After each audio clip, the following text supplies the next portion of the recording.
Hey, what's going on, everybody? Welcome to episode 39 of the Former Action Guys podcast. And this week on the show, I have former Air Force Captain Amanda Huffman. She was a civil engineer in the Air Force, and she was attached to a provincial reconstruction team and deployed to Afghanistan in 2010. So we talk about that. We talk about she was ROTC. We talk about ROTC. We talk about her officer training and stuff like that. What it was like to be in the Air Force, attached to the Army, and go to Afghanistan. We talk about some of the specifics that female veteran like specific stuff. And obviously, we probably touch on coronavirus and just all kinds of stuff. Overall, it was a really good episode, and I appreciate having her on. She was the first female that I've had on. I did interview a female Marine previously who was the second, I think, 0811 that joined the Marine Corps. However, we were having some communication issues and stuff like that, so I'll have to have her later on. So our first female on the show ever is a Air Force veteran, Amanda Huffman. So yeah, make sure to check out my website, jkramergraphics.com. Make sure to check out the new YouTube page, Former Action Guys podcast on YouTube channel, and subscribe. And yeah, enjoy the episode. Thanks for coming on. No problem. Social distancing. Yeah, no, 100%. Where are you? You're in Virginia, is what you said? Yeah, Northern Virginia. Yeah. Is it crazy out there? We're like 40 minutes outside of DC, so we're kind of like on the edge of like the city and the county. So like I went to Costco yesterday and they had everything pretty much. Was there a big line? Well, I went at 9 a.m. Okay. So probably 8:55. So there were people there, but it wasn't that bad. On Thursday, like before all the craziness started, I went and I was like, oh, I'm going to get there early. And the line like went all the way around the store. And I was like, I can't handle this. No way. I wouldn't even wait. And I would see that and be like, nah, I'm good. There's no way. But my husband was like, why didn't you go? We needed stuff. I was like, my anxiety like went through the roof. I couldn't handle it. Yeah. I mean, I already have stuff. So like I'll eat like slim stuff before, I'll get into the canned goods before I'll go wait in a line for like over an hour. That's crazy. There's the grocery store down the road from me that I go to, the Vons. They move their hour to where they open at 7, and I'll leave here at 6:30, so I get there about 6:40. And last time I went yesterday or 2 days ago. There was already like 20 people in line.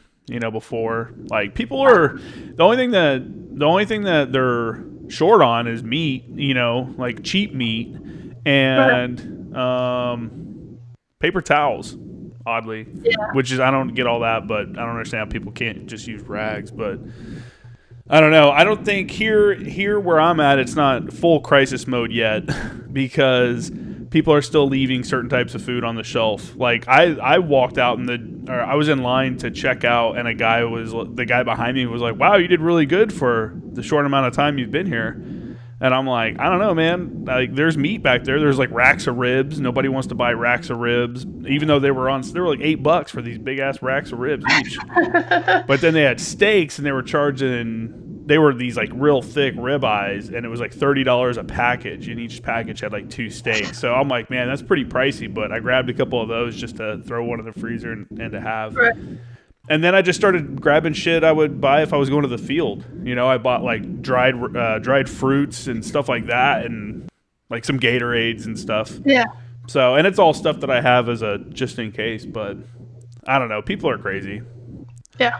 I live by myself, and I normally eat like a lot of meat, more so than anything. So I go to the store every week, if not sometimes twice a week, to go, because I don't keep meat in the fridge. I don't want it to go bad. And so now for people like me, where I'm like, damn it, I don't want to get into canned goods I have, but I do have to go to the store and get stuff. So I'm going to try to go again tomorrow in the morning, see what other kind of meat they have, because steak is good, but every night, it gets a little old. So yeah. Is it affecting you guys at all any other way? Well, my kids, my oldest doesn't have school and my youngest doesn't have preschool. Yeah. And then my husband, he works in a classified office, and so they're doing like split ops where like half the people work one week and half the people work. So he was working from home doing like online training, but there's not really a lot he can do from home. So Yeah. he's supposed to be on a plane right now going to New Mexico for a test, but obviously he's not doing that. So it's kind of like changed that aspect. Flying right now is weird. Like, you can fly, but they're kind of like, we don't want you to fly, but they haven't restrict flying. Yeah. Well, he's in the military, so. Oh, he would have taken a military flight? Well, yeah, no. I know that he'd be directed to, but I'm saying, like, just flying right now is weird in general. Just because of I can't imagine. I bet it's super quick to get to the airport, but I would feel like if you heard someone cough, everyone's looking at them like, you motherfucker, like, get away from me. Someone coughed at Costco, and I was like, what are you doing? So I'm in California. Weed's legal out here. So I smoked some weed, and then I went over to the grocery store the other day, and I was in line, and I was like kind of coughed a little bit because I had from just smoking. Right. And I'm like, oh, I bet the dude in front of me is thinking like, oh shit, this dude's infected. Right. But whatever. Anyway, to the podcast. Welcome to the show. All right. By the way. Do you want to introduce yourself? And you sent me some information about yourself. We'll start out like I put out a thing on one of the Facebook groups, like the veteran entrepreneur Facebook groups. Right. And you reached out to me and was like, "Hey, be interested in being on the podcast." You were Air Force, is what you said, correct? Yes. What year did you join the Air Force? 2007. Okay. Where are you from? I'm from Fresno, California. Okay. What made you decide, like, what led you on the path towards the military in general and then the Air Force specifically? September 11th was kind of like that happened my senior year of high school, and I didn't know anything about the military.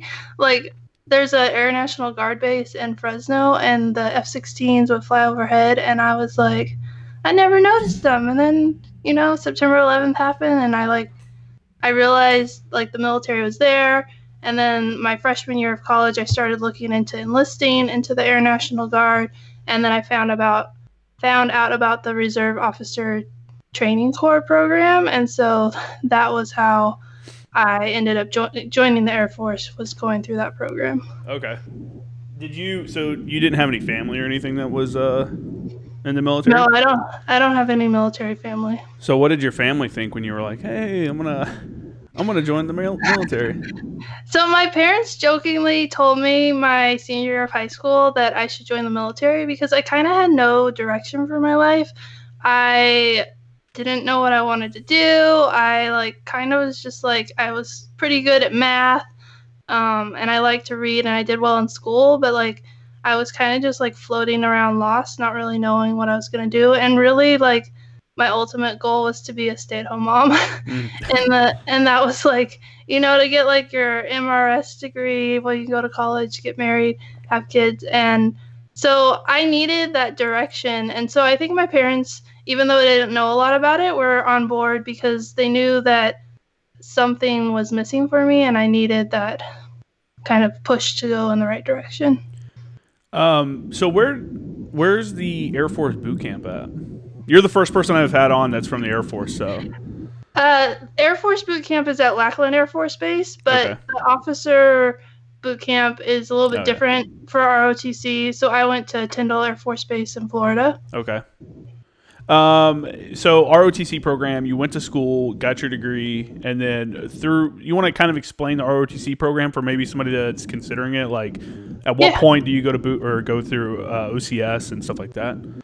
Yeah, so ROTC, you can start at any point, but typically you're supposed to start your freshman year, and the first 2 years are you can do the first 2 years without a commitment, or you can do it with a commitment and get a scholarship. And then when you go to, they call it field training, it's 4 weeks in the summer, and you have to be on contract or be on scholarship at that point. And so then you go, and then your junior and senior year, you're in the leadership type levels of being cadets, which you find out is nothing like the actual military. Yeah. And then when you graduate, you become an officer. Oh, okay. Going through ROTC and dealing, like, that's your first kind of touch, like day-to-day touch of the military for you. What was that like? Were you questioning your decision, or you're like, okay, I can get behind this like structured environment? Yeah, it was just like how I was talking about how my parents like knew that I was kind of lost. It was like I finally found what I was looking for, and I was so excited to have this like plan for my life in this direction, and I felt really passionate about joining the military and serving the country. And I think a lot of people were like, it was kind of like this patriotic era because it was like after September 11th, so there was a huge surge of people joining, and it was just kind of like being with like-minded people and finding that community. It was a different time for sure. I was a senior as well during September 11th, and I remember all that. And that week was the first time I went and talked to the Marine recruiter. Me and my buddies did. I unfortunately got arrested my senior year of high school for weed back in Indiana.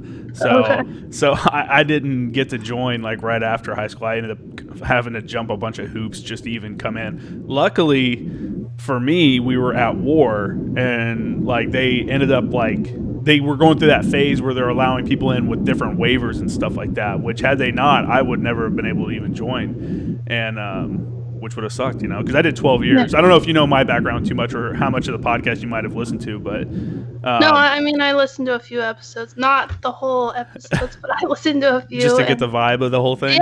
Yeah. So for you and maybe people that know you that are coming on to listen for the first time, I was in the Marine Corps for 12 years. I was a Marine Corps JTAC. I came in as a mechanic.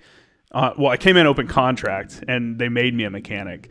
And then I lat moved to be a fire support man, so a forward observer, after 3 years. And then I did a couple deployments, spent my time there, became a JTAC, and then I went to First Anglico and did my time there. And then I did a deployment on ship and decided that was enough for me. I'd rather go to Afghanistan than be on ship again. And it didn't look like that was in my future, so I figured I'd go ahead and get out. So I did 12 years and got out. Now I'm a student down here at STSU. So that's my quick background. For you, I don't know. It's different. Like, did you ever consider going to the Army or the Air Force or the Army or the Marines or anything like that?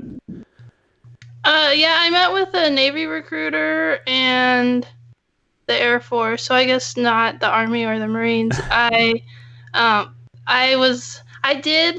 So they had an Army ROTC program and an Air Force ROTC program at the college I was at, and we did an Army exercise where we were like the bad guys, so they shot at us, and I was like, and then we did like land nav training, and we did all this, and like after that weekend, I was like, nope, Air Force, way to go, that's where I need to be, because like we slept in, this is like a real Air Force story, we slept in the dorms, and they all slept out in the field, and it was like, this is like really how it is, the military cultures, like even in ROTC, it was like, no, we're gonna go sleep on beds, you guys can go sleep out. Yeah, like, why are you guys doing that? The beds are right over here. Yeah, so it was kind of funny to like go through that experience and see like how different the cultures were and how different everything was, and I was very happy to be in Air Force ROTC after that. That's nice. There's a lot of people.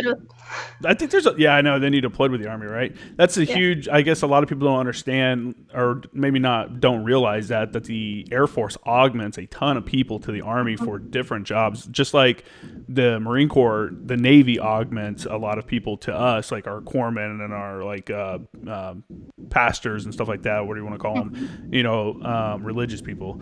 They all come from the Navy and stuff. So there's definitely a big influence. There's definitely a good chance you can cross over working with any branch, really. Right. And every branch is definitely different. Like every branch has its own, like, and everyone does make fun of the Air Force. Like, living in hotels, living in dorm. I got to move into the dorm. And in the Marine Corps, it's like the barracks. You call them the bricks. And they're just... some of the worst places I've ever seen. Guys using their like field, the poncho. They'll use their poncho as like curtains because they didn't have curtains and stuff. And there's like cockroaches running around. You're like, what the fuck, man? Like North Carolina, it's different. But That's funny that you already experienced that right out the get go. What was your favorite part of like ROTC? What do you think like prepped you the most for what you were going to be doing? I think the different classes that we took 4 classes. One was like military history, one was like ethics, and one was like the last year was all focused on like learning to be an officer and all the different like base things that there are and just the different career fields. And I think doing that kind of with the same group of people the whole time, because our class we only had one class and we always were together, so that we kind of built like a bond and like that community that I think the military is really good at. And so going through those classes together and working together and growing together was kind of cool to see. Yeah. Did you already have like a job in the Air Force that you wanted? Like you're like, I really hope I get this. And how did that turn out? Did you end up with that job?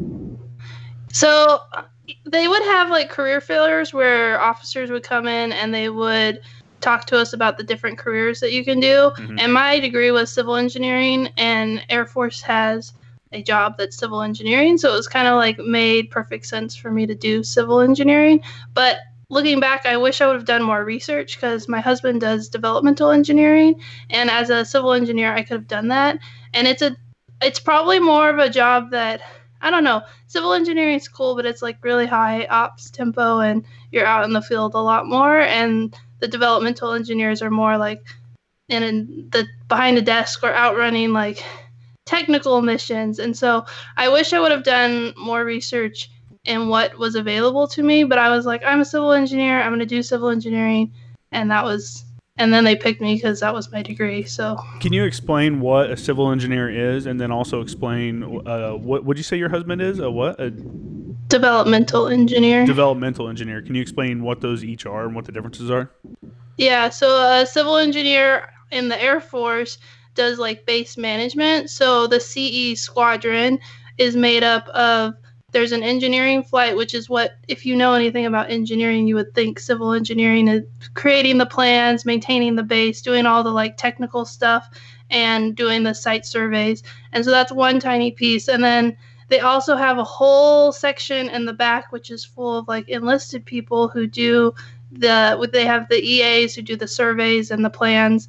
And then they have the plumbers and the electricians, and I can't remember all the other ones. They're going to be mad at me but they go out and like when there's a problem on base, like an emergency of a pipe that needs to be fixed, they go out and fix it. Or if there's like a work order that needs to be done, then the airmen go out and fix all the different things on base. So the main like mission overseas is like maintaining the runway and getting the jets in the air. And then at home station, it's like maintaining the whole base. I guess all the time it's maintaining the whole base, but the like mission part of it is focused on maintaining the runway and making sure that the runway's ready to go. It's built, it's repaired, and all that stuff. So that's why there are civil engineers in the Air Force, because we stay put and we maintain the base. And the Army civil engineers actually are like, they move, so they're always moving. So they're building like temporary bridges. They're always trying to move to the next place. So they don't have an engineering background the way that civil engineers. They go through their own engineering training that the Army does, but it's all based on like temporary stuff and not the same type of like permanent structures that civil engineers do in the Air Force. Okay.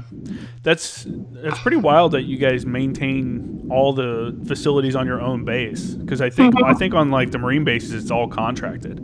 Yeah. Yeah, you have to wait on a contractor to come out and do the work. Yeah. It's kind of a really cool capability that the Air Force has, and it's why like so many civil engineers like went over to maintain the base, because that was a capability that we needed overseas, and we've been doing it for so long because that was our mission. Yeah. So let's backtrack back to where at what point in college did you go to OCS, the Officer Candidate School, or whatever you guys call it? It was so I started my sophomore year of doing ROTC, and I took 5 years to graduate. So I did my sophomore, junior year, and then I went to field training, and then I did my senior year, and then my extra senior year. Super senior, man. It's all right. Yeah.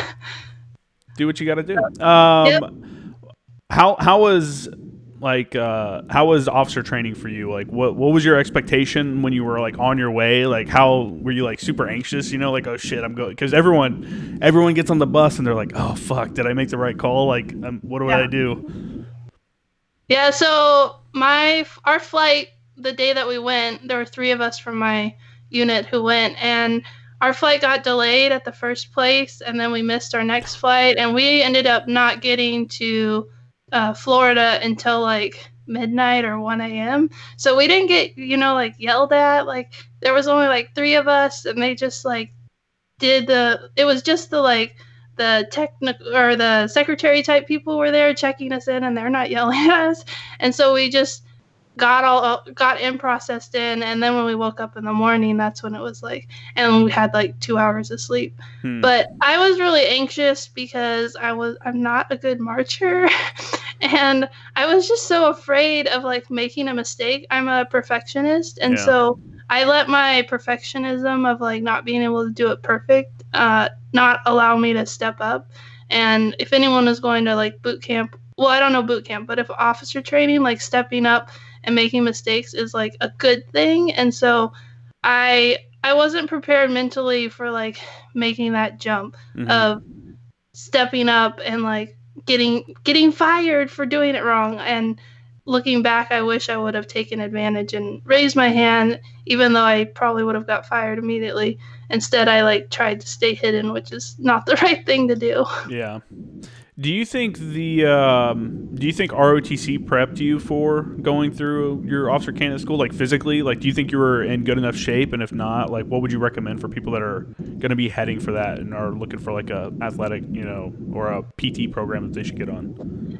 So I ran cross country and track in college. So I was like a long distance runner. So I was really physically fit in like the running aspect, and doing the push-ups and sit-ups just takes a lot of practice. So before I started ROTC, I would run like 2 or 3 miles, and then I would do like, I started with like 10 push-ups, and then I made my way up to where I was at the point that I could like max the PT test. And like they did some like challenge stuff that we had to do, and we needed like people to run, and they always picked me because I was like the fastest girl and I could do the endurance. And so I think running, we had to run a lot. I don't remember, FTO field training officer, she liked running, so we would go on like hour-long runs, and she would make us like drop and do push-ups and whatever. And I was fine because I was fit. I actually was like the road guard where you would run up ahead, and so I got to like sprint between, and it was really fun when we went for a run because I didn't have to march because I was in the front running and sprinting, and it was kind of like that was like a release. So being fit and active kind of helped me because I had that was the easy part, and it was more dealing with like the mental toughness, which I don't really know how they could have prepared us better for that, but I'm sure they could have yelled at us more. I don't know. Everybody takes the high stress environment of boot camp or OCS or whatever in their own ways. And I mean, I don't know how you felt in OCS. Was it OCS, Officer Candidate School? I keep calling it that.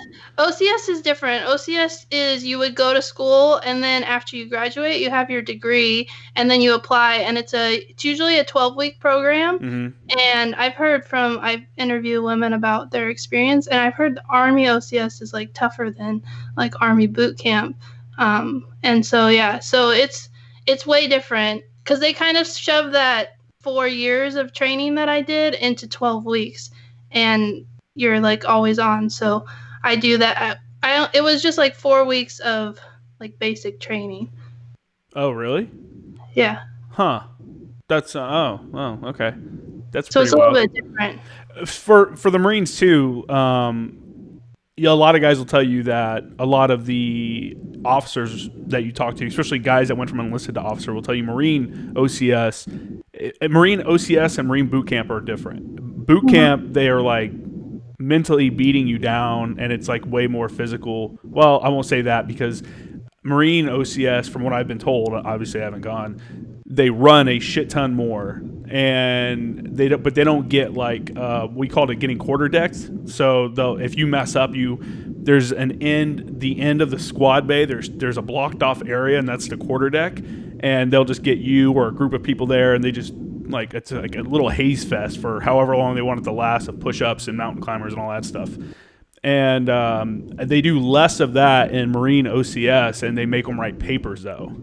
It's like, hey, you have to write me a paper that has 935 words about this, and then they go through and count the words, and if it's wrong, then they're fucked. So when they're supposed to be sleeping, that's when they're allowed to write their papers at night. So it's two different ball games. It's obviously both are super physical for the Marine Corps, but I think mentally, making you think, OCS obviously does that more because they're screening you to become a leader. And if you leave OCS, that's one of those ones, like if you tap out, I want to say if you tap out of OCS, you can't go back.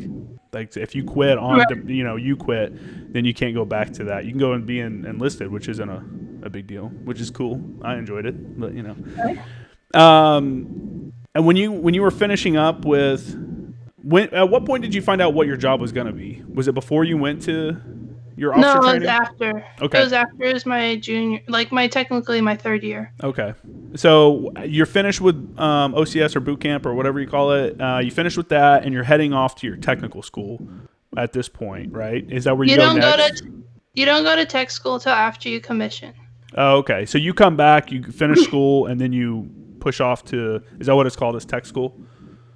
Well, that's what the Air Force calls it. I don't know what the officer technical term is, but that's what the Air Force would call it. Like AIT would be the same thing as tech school. Okay. In the Air Force.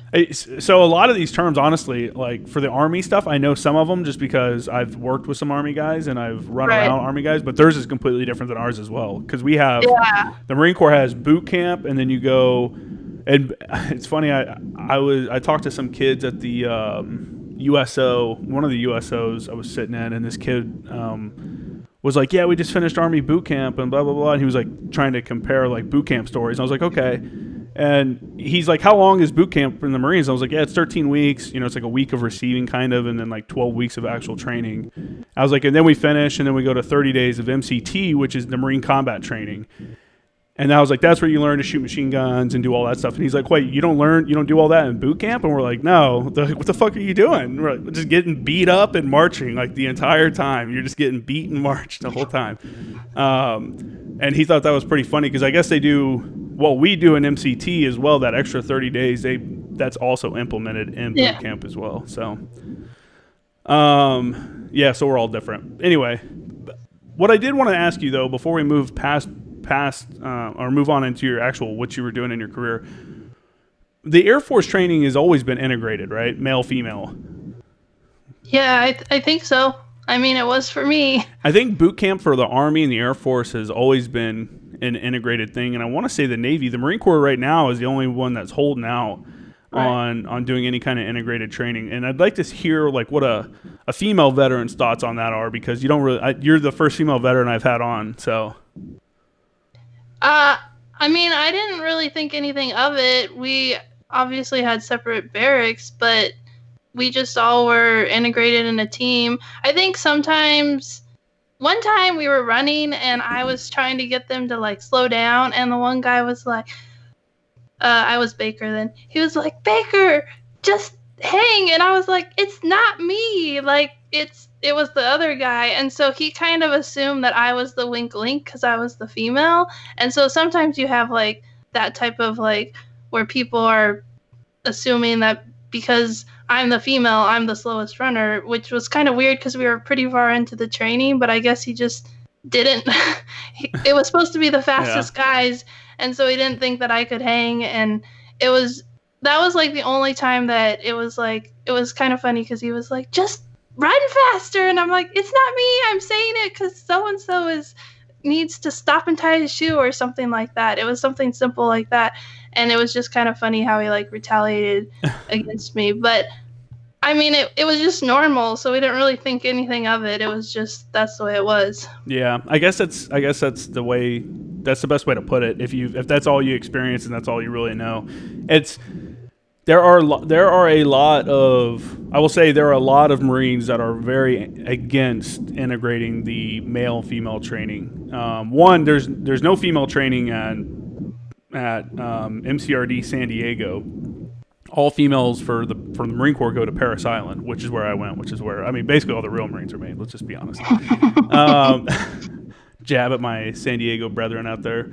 Right. But a lot of guys are really against it, and I'll be honest, I'm not fully sold on it because I feel like it's just having females in that, because you're all 18, 18 to 20, early 20s. It's just a distraction at a time where they're trying to, really break dudes down. Honestly, that's what they're trying to break you down and then build you back up into this person that can, go forward as a Marine and do the things that are required of you as a Marine. And I just see it as a distraction, only because the only time at Parris Island, the only time that you interact with the females is at church on Sundays. If you go to church, there's no drill instructors in the church, so you can actually sit there and talk to them and stuff like that. Yeah, we had the same thing. Yeah, and then you would see them on the rifle range, but you wouldn't interact with them. They'd be on different ranges than you would be.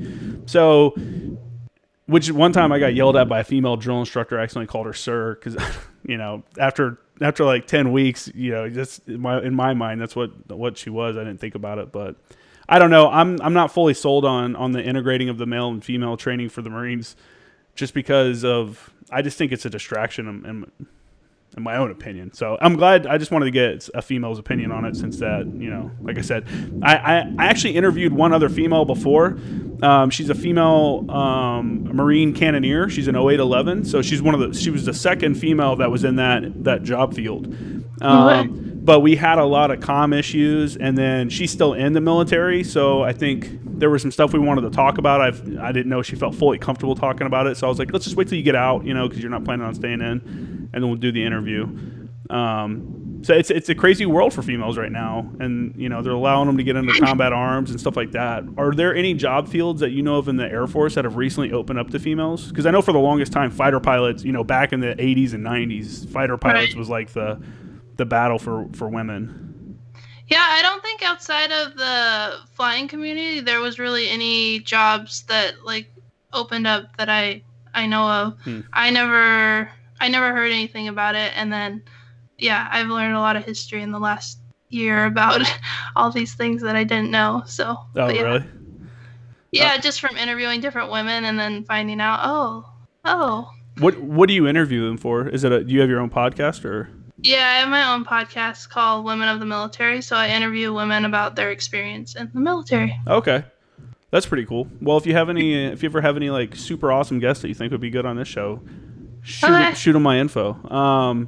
But moving on with you, so now you're done with school, you're done with everything, and you're heading to your first unit. What's the feeling of oh shit, now it's for real? This is no longer, because I imagine being in ROTC and stuff like that. It's okay, I'm in the military, ha ha ha, half, right. I don't am I in the military? Right. It's kind of a weird. So I married my husband my senior year of high school, and so he graduated a year before me. Or not high school. College, sorry. Oh, jeez. You were like, what the heck? No, college. And so we were able to get stationed together. So we have been separated for a year, and we were fine. So I guess I was more excited about that. But before I could go to New Mexico, which is where he was, I had to go to Alabama for 6 weeks for second lieutenant school. It's called ASBC or something like that, Air and Space Basic Course. They don't have it anymore, or maybe they do. I don't know. They keep getting rid of it and then bringing it back. But it was kind of like ROTC, but every day, because it was just all new, brand new second lieutenants who didn't really know anything about the military. And we were going to work every day wearing our uniform. And so it was kind of a slow transition into the military. It was kind of, and it was super laid back. It wasn't anything like boot camp. So it was really a fun way to meet people from all over the country and all start out our military journey together. And then I drove back from Alabama to New Mexico and got to my first base. Okay. When you say you went to work every day, what kind of job did you have there? Or was it a kind of a holding more than anything? It was classroom. So we had classroom work, and then we had exercises that we did. We would run around and do different things. They had this made up sport, I can't remember what it's called, that we had to play that had something to do with like Air Force leadership tied into making points. Yeah, it's only the military would come up with something That's like the that. stuff that people hate. It's like, let's take this something that could be cool and ruin it with like a little, all right, guys, now let's sit down and talk about drinking and driving. And you're like, what? Like, what are we doing? It was kind of funny because it was just a fun game, but then they would be like, and now we're going to talk about, but it was interesting because it was very like Air Force centric. So like we did this exercise where we were like figuring out which sorties to run, which is like, I think that's like which planes to put.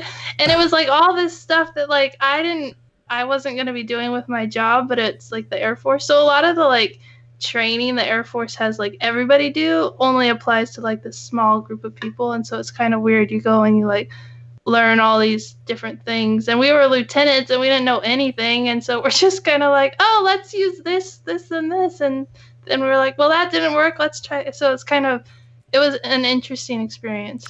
I think the best thing about training and like classes and stuff like that are when you're like mixed with all these other groups of people that you normally wouldn't be, is one, you're building relationships that you can leverage later on. Like, hey man, I need this. Like, you're the supply guy. Like, can you help me with this? Right. And that's the kind of, that's really the only benefit I ever saw out of that, and your exposure to other parts of that, your branch of the military that you might not have. I'm a really curious individual, so anytime I work around other people that aren't in my own job field, I'm always like, hey, what's this about? Like, why do you do this? Like, what do you I'm just like constantly asking questions. So it makes sense I'm doing this now. It does. But I enjoyed it though because I felt like I knew a lot, about different parts of the military or the Marine Corps specifically, and it helped me in the future when I was part of like a planning team and stuff for like real world operations. Like, I understand the actual capabilities rather than the theoretical ones that they're teaching us in a book. So, and then go ahead. Oh, and the connections with all the different career fields, because then you're like, oh, I need help with this, and I can talk to so and so. Exactly. And I'd like to point out, too, just the fact that I've always said that the military is awesome because of the diversity of not just the people. Like, you have such a diverse mix of people of different races and stuff like that, but just regionally also. You have people from all over different parts of the country that have a different way of thinking about like guns, stuff like that, or environmental issues or whatever, because people are from a coast, or they're from Midwest or whatever. And just getting to interact with those people and understanding other cultures within your own country is, I think, always a really good opportunity. I don't know if, I assume you experienced something similar. Yeah.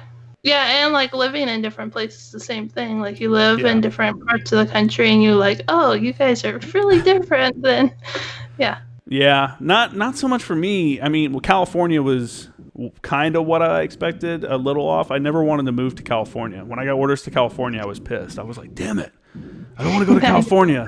But I was coming to 1st Anglico, which was like as a team chief, which was like kind of a dream job within my field at that time, or I'm sure it still is a pretty good job to have. So I was like, well, that makes it okay. And then lo and behold, obviously I come out here and I liked it, and I still live here, so it's obviously not too bad. But when I lived in North Carolina, I grew up in Chattanooga, Tennessee, in the South, so North Carolina was pretty similar, laid back, go get barbecue, whatever, do stuff like you do in the South. But how was New Mexico? What was your first unit?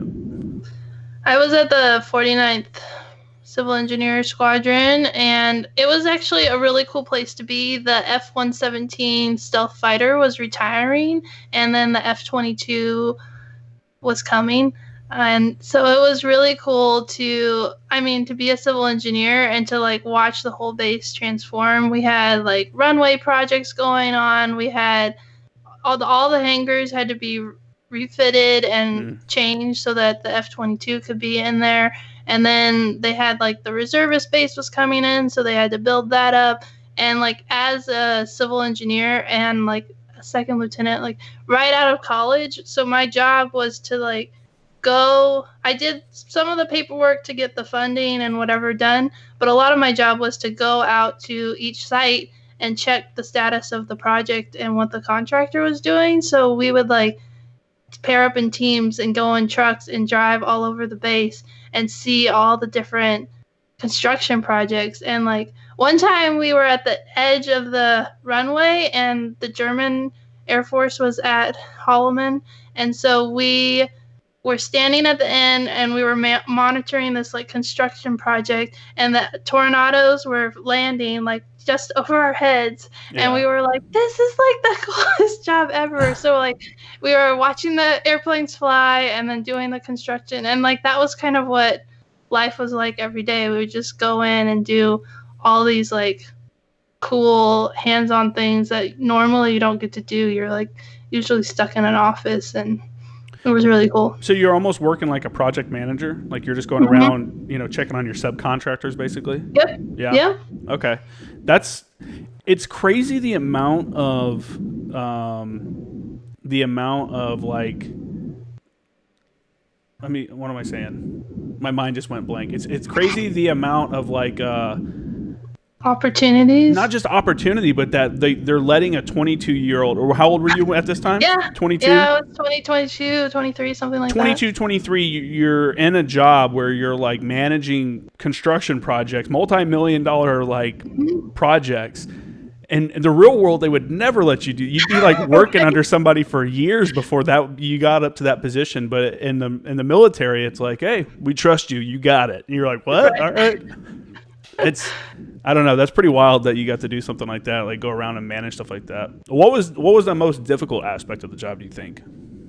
So we kind of got a weird mission. They were trying this new thing out where like they would have an active duty unit that would be on call for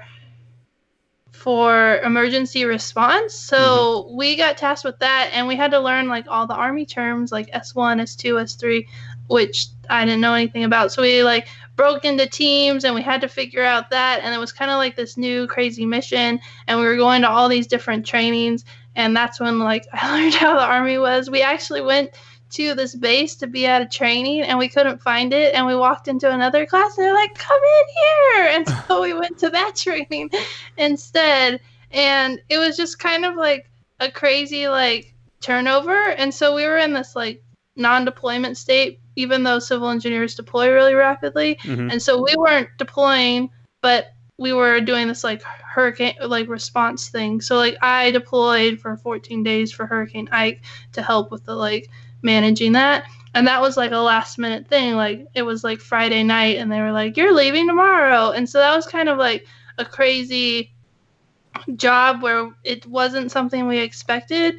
Like my normal job of working on base was really, I mean, it was pretty simple. You just went to work and you got to do these crazy things. And these yeah, projects. like you said, and then we got this like new mission, and like I think we only did it for 6 months to a year at the most. And then all of a sudden they were like, well, it doesn't make sense for a normal CE unit to do it, so we're gonna switch it. They have these things called Red Horse. I don't know if you've heard of Red Horse, but it's like an expeditionary team, so they have all their equipment, and it makes more sense for the mission that they were giving us that they would choose a Red Horse unit. But they like decided that after they had already had to spend like all this time like figuring out how to respond. And so once that decision was made, it was really made like on a Friday, and then on Monday it was like everybody in our unit was deploying and going to Afghanistan. And so there was all this like crazy like what yeah, it went from like, oh, we're doing this peacekeeping mission and da da da da, and it's like exciting and new, and then it was like everybody's deploying. And yeah, and within like less than 4 months, like all the officers were gone, most of the enlisted people were gone, and it was like a totally different unit, and it like really happened overnight. That's pretty wild. Before we get into, I want to talk about like you going to Afghanistan and kind of the workup and stuff like that. But because you brought up that you went down to support Hurricane Ike, what in what way, in what capacity were you supporting? It was command and control. So it was just like we were actually in Florida at this I don't really know. It's like this command and control unit, and so we were there to like allocate resources and move stuff around. We didn't do a lot because the hurricane ended up going to Texas, and Texas was like, we don't really need your help, federal government. So we were basically like on call to help them if they needed, and we were like tracking the storm and monitoring it as it was approaching.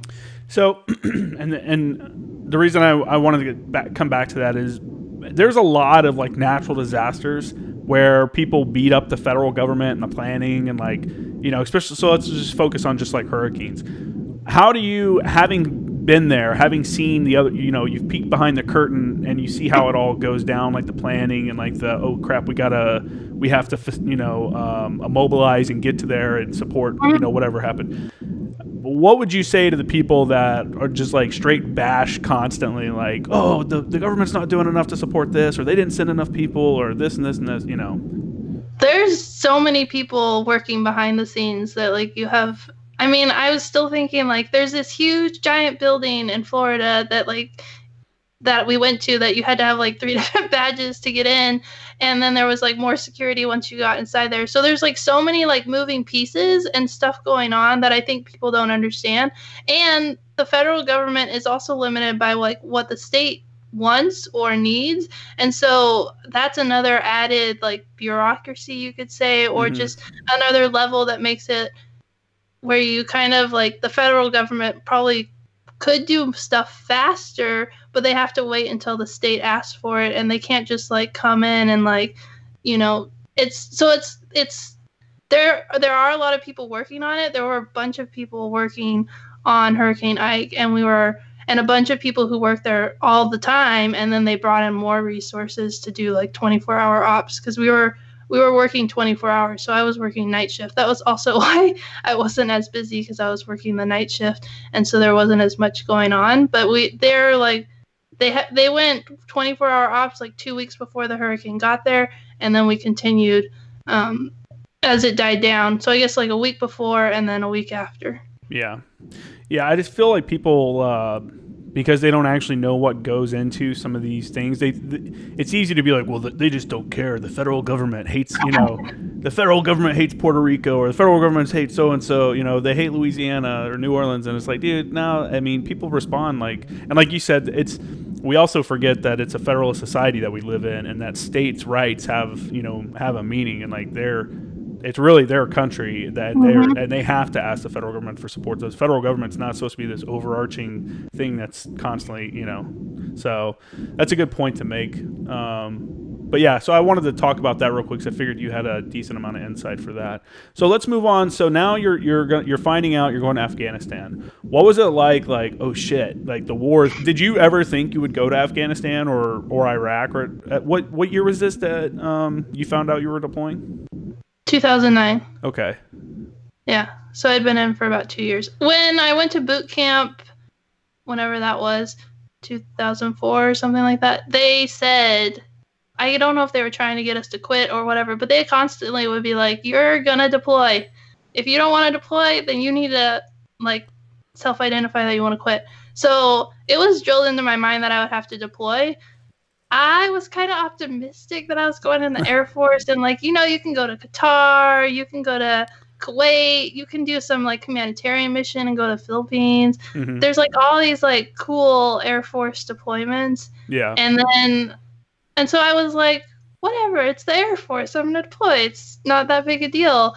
So I think maybe I wasn't thinking like Iraq and Afghanistan. I was just thinking like going to like a support base and supporting the mission. I definitely was not thinking deploy with the Army. I found out about that within like the first 2 weeks of being at my base, and learned that like, oh yeah, well, CE officers are in high demand and the Air Force loans them out regularly, so you're probably going to deploy with the Army when you deploy. And what was your thought about that? Were you like, oh shit, like kind of I came to the Air Force, I didn't have to deal with that. Yeah, I was like, well, you know, you can hope for the best. Yeah, you never know what's going to happen. Right. What did your family think when you told them? You're like, hey, I'm going to be deploying. I'm going to, like, when you actually found out you were deploying. My parents, oddly, were really laid back about it. I don't know. Like, I I was really worked up having to tell my parents, and then I told my mom, and then she's like, okay, well, we knew this was coming, so we'll just make it work. And I was like, oh, well, I was all stressed out about like, having to tell you that I'm going to go on this deployment. And they were really laid back about it and supportive. That's cool. That's cool. Yeah. My mom, she worries about everything I do. So I deployed 5 times while I was in the Marines. So for her, every time the stress, especially when I switched from being a mechanic to combat arms, and I have being a parent, I have a son. I wonder what it's like if he's going to join, if he ends up joining and ends up deploying, like what I'm going to be thinking, like, oh, fuck, Yeah. Yeah. It's got to be tough. My dad went to the Gulf War, so he got it, he understood. But, yeah, it's got to be different for parents, especially that don't have any kind of military background. Both my grandparents were also in the military. My grandfathers were both in the military as well, so it's kind of a family thing. So it's kind of used to it, but I don't think you can ever actually, maybe they were putting on a happy face for you, but inside they're like, fuck no. Yeah, I think they were. Did you know where you were going? Yes.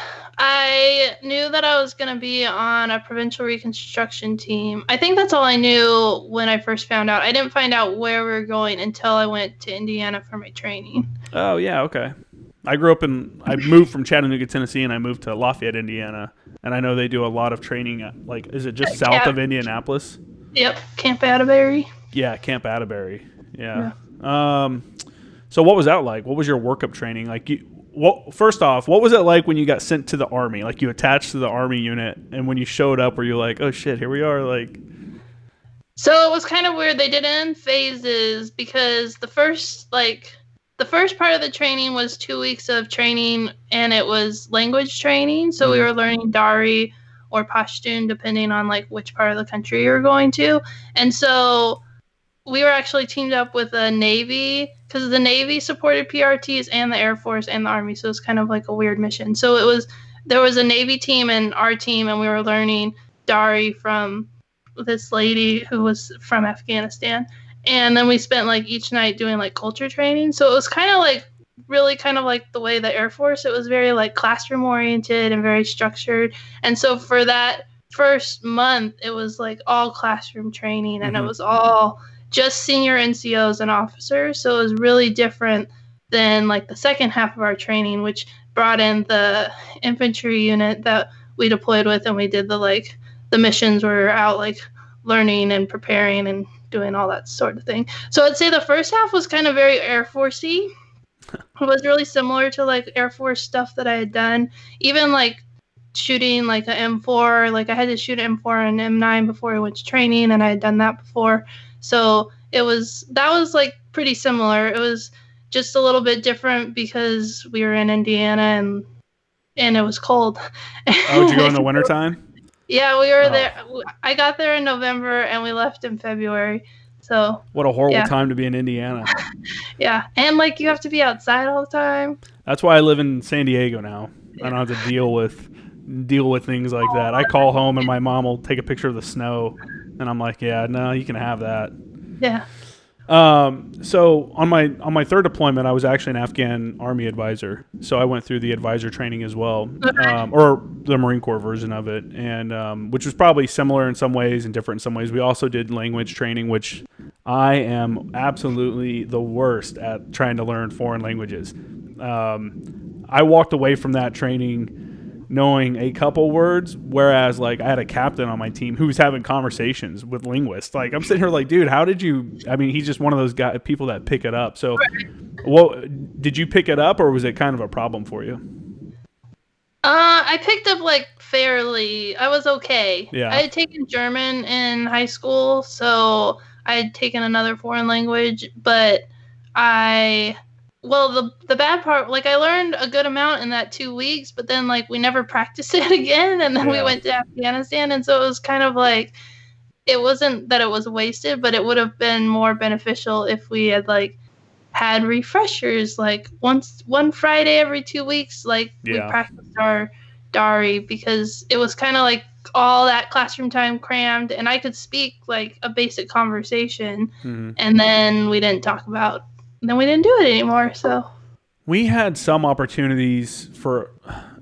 I'm trying to think at Camp Lejeune when I was actually going through the training. I think language was like one of the first things we did. And again, that's like, why would you do that right up front? That's definitely something you should do a little bit later on. But we did have opportunities where we were engaging with role players because they would bring in actual Afghan role players and stuff like that and talk with them. And then when we went out to 29 Palms, we were, which is where we go do our pre-deployment training at. Our pre-deployment exercise.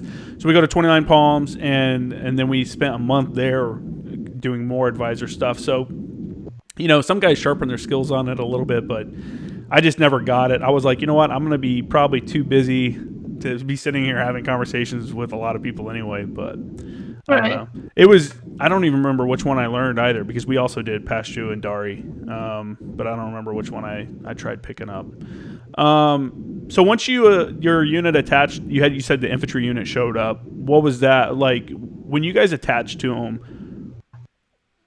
Okay, let me start from the beginning. What was the role of the PRT? Like, what was the mission of the PRT, and then what was like your individual role going to be on that team? So I think the like overarching mission of the PRT was to win the hearts and minds of the people. And so they were doing that through doing like construction projects, and like we had an Army Civil Affairs team who was supposed to go out and meet with the people directly. And so there was like a State Department person, there was a USAID, and then there was something with the government. With farming, because we were in a farming location. And so it was like a mixture of Army, Air Force, National Guard, Reserves, active duty, all of us shoved together. And it was the role was to go out into the local communities and meet with the people and help provide whatever resource they needed, be it like farming techniques, or we built a lot of schools, and whatever the people wanted, we were supposed to help facilitate and work with them, and like sometimes be like a middle person between like conflicts and stuff like that. And as a civil engineer, my job was to manage construction projects. So kind of like what I was doing in the States, but with Afghan contractors and Afghan construction. And so it was interesting. And yeah, but that was what my basic job was. We had 26 construction projects ranging from roads, bridges, government buildings, schools, and a few, like we did a retaining wall and a few other small projects. What was the infantry unit's role that was attached to you? Were they just there as a security element for when you guys wouldn't go out and do the missions? Yep. How big was that unit? Was it like a company size, or was it a battalion level? I think the PRT was about 100 people, and okay. I think like 20 to 25 were like technical people, and then the rest was the security unit. Okay. If I remember right. And then what part of Afghanistan were you going to, or did you go to? We went to Kapisa, which is east of Bagram and north of Kabul. Okay. Is that a pretty... most Marines... right now, I would say most people that listen to this were in the Marines, and if they did go to Afghanistan, they went to Helmand Province, which is in the southeastern portion. Yeah. Which is probably completely different. Was it more mountainous and stuff up in that area? Yeah, it was very mountainous, and they were very reliant on farming and agriculture, which I guess maybe they did that down south too. Yeah, it was definitely it reminded me of going through like Kansas or Iowa. You'd hit like a small village, and then you'd continue beyond it, and then you'd see houses like every once in a while. But there'd be houses along the main road, but out in we called it the green zone. The green zone was the lush area with all the fields, and then the brown zone was the other side. That was just all. It was weird. The main road through Singin on one side was all green, and one side was all desert. It was but it was definitely a farming village. There was no brown. It was like all green and very mountainous. Super. I mean, it was very mountainous. Where do you know what like elevation you were at? Just like your base camp was at? No, I don't have any idea, but I don't know. No, that's cool. I mean, we were like, I don't know if you've been to Bagram, but how there's like mountains all around Bagram? We were somewhere up in there. I flew into Bagram once on that to on my third deployment to we flew in long enough to unload a bunch of Air Force people, and then we headed south to Leatherneck. Yeah, it's definitely more desert down there. What were like give me an idea of like a couple of the main like projects that you worked on, or a lot of the main focus was schools and roads, and so there were a number of different schools. One of the schools, well, when we would go to the schools, they were like halfway constructed, and so they had like chalkboards, and when we would go, you would either see the kids down on the hillside under the trees learning their lessons, or when we would go into the classrooms, they would be using the chalkboards to learn like math or whatever they were writing. And so it was kind of a weird, like they needed the school building, but then it was like under construction. But part of the problem was the Capitol in Kabul gave us the blueprint that they had to use for the school, and so they were these 2-story giant monstrous buildings, and if everything else was like a mud hut, all the other buildings were mud huts, and there's this like 2-story giant building which had a generator and electricity and all these things that they didn't need. And we would go in, and like when the school is complete, the electricity would run, and then we would go back a month later and there would be the electricity. One time we went back and like the light was hanging out of the ceiling, like one end was up and then the other one was like dangling on a cord, because they didn't have fuel for the generator, so they would sometimes use water, which doesn't help a generator run. And so then they would say like the generator doesn't work, and we're like, well, you can't put water in it. And so it was kind of like we were trying to like help bridge the gap, because like Kabul was forcing us to make these projects, but what the people really needed was just like a bunch of little schoolhouses and mud huts, and they didn't need electricity, they didn't need all the bells and whistles that they were like waiting forever because they didn't even know how to construct these buildings, and they would have to redo stuff because we'd be like, that's not right, you have to redo it. And one time when we went out, they were building this like a thing to hold water. I'm like losing my words. And like and you could see the like concrete was like there was like missing pieces. Yeah. And we were like, you have to knock that down. You can't use that. It's like falling apart and it's brand new. And like they sent us pictures like of the building, of the thing being knocked down. It was kind of funny because we were like, you have to knock it down, and we want proof because we're not going to be out there when they knock it down. And so it was just kind of like trying to help the Afghan people understand that like the mud hut and this building, they're actually more similar than you think. You have to maintain it, and you have to like, you can't just build this concrete building and then expect it to last forever, which is what they thought. And so it was a lot of like sustainment issues and giving them what they needed and not what they thought they needed or wanted, because that's what the government was giving them. Yeah, it's got to be, for people that haven't been, it's going to be hard for them to understand that, like you saying, like they don't need stuff like electricity, you know, it's like, but you also have, for the people that have never been there, understand that these people live in literally mud huts. They sleep outside in the summertime on a big like mat outdoors, and they make their bread and food over a fire in their little courtyard. Like, and it's a very agrarian style society. I was telling my buddy, I'm like, dude, it's almost like they're like exactly 100 years behind us. You know, they have cars and stuff, but they're all like, they make things work. So I'm going to put a piece on my car, but it may not be for a car. I may steal it off of something else and then attach it here for whatever purpose. But they do stuff. I don't know. They're practical people too. You know, we put up when I was there in 2011, one of the projects our people did were put up street lights in the bazaar area, and then right outside the bazaar, just so that it was illuminated. And the lights were powered by, there was a battery, like a car battery with a solar panel on top of it, so that they wouldn't have to, because there was no actual electricity there. And within like a couple weeks, people had knocked the poles down and like taken like the solar panels and the batteries so that they could use it to power other stuff on their farm. And it's just like that's. And then you had the issues like we built. I don't know why they built an internet cafe in the Marja Bazaar, and then within I think a couple days of it opening, the Taliban blew it up with an RPG. In the middle of the night and like destroyed it. So we had to deal with that kind of stuff too. The area you were in, was it kinetic at all, or did you have much, pushback, I'd say, I guess, from the Taliban or insurgent fighters?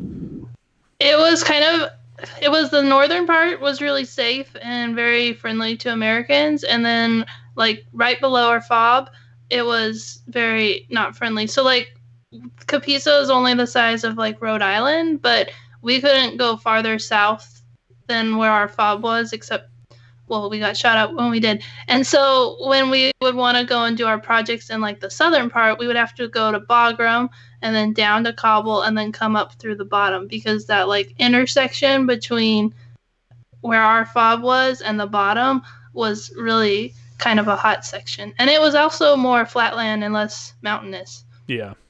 Yeah. How was the IED like situation in your area?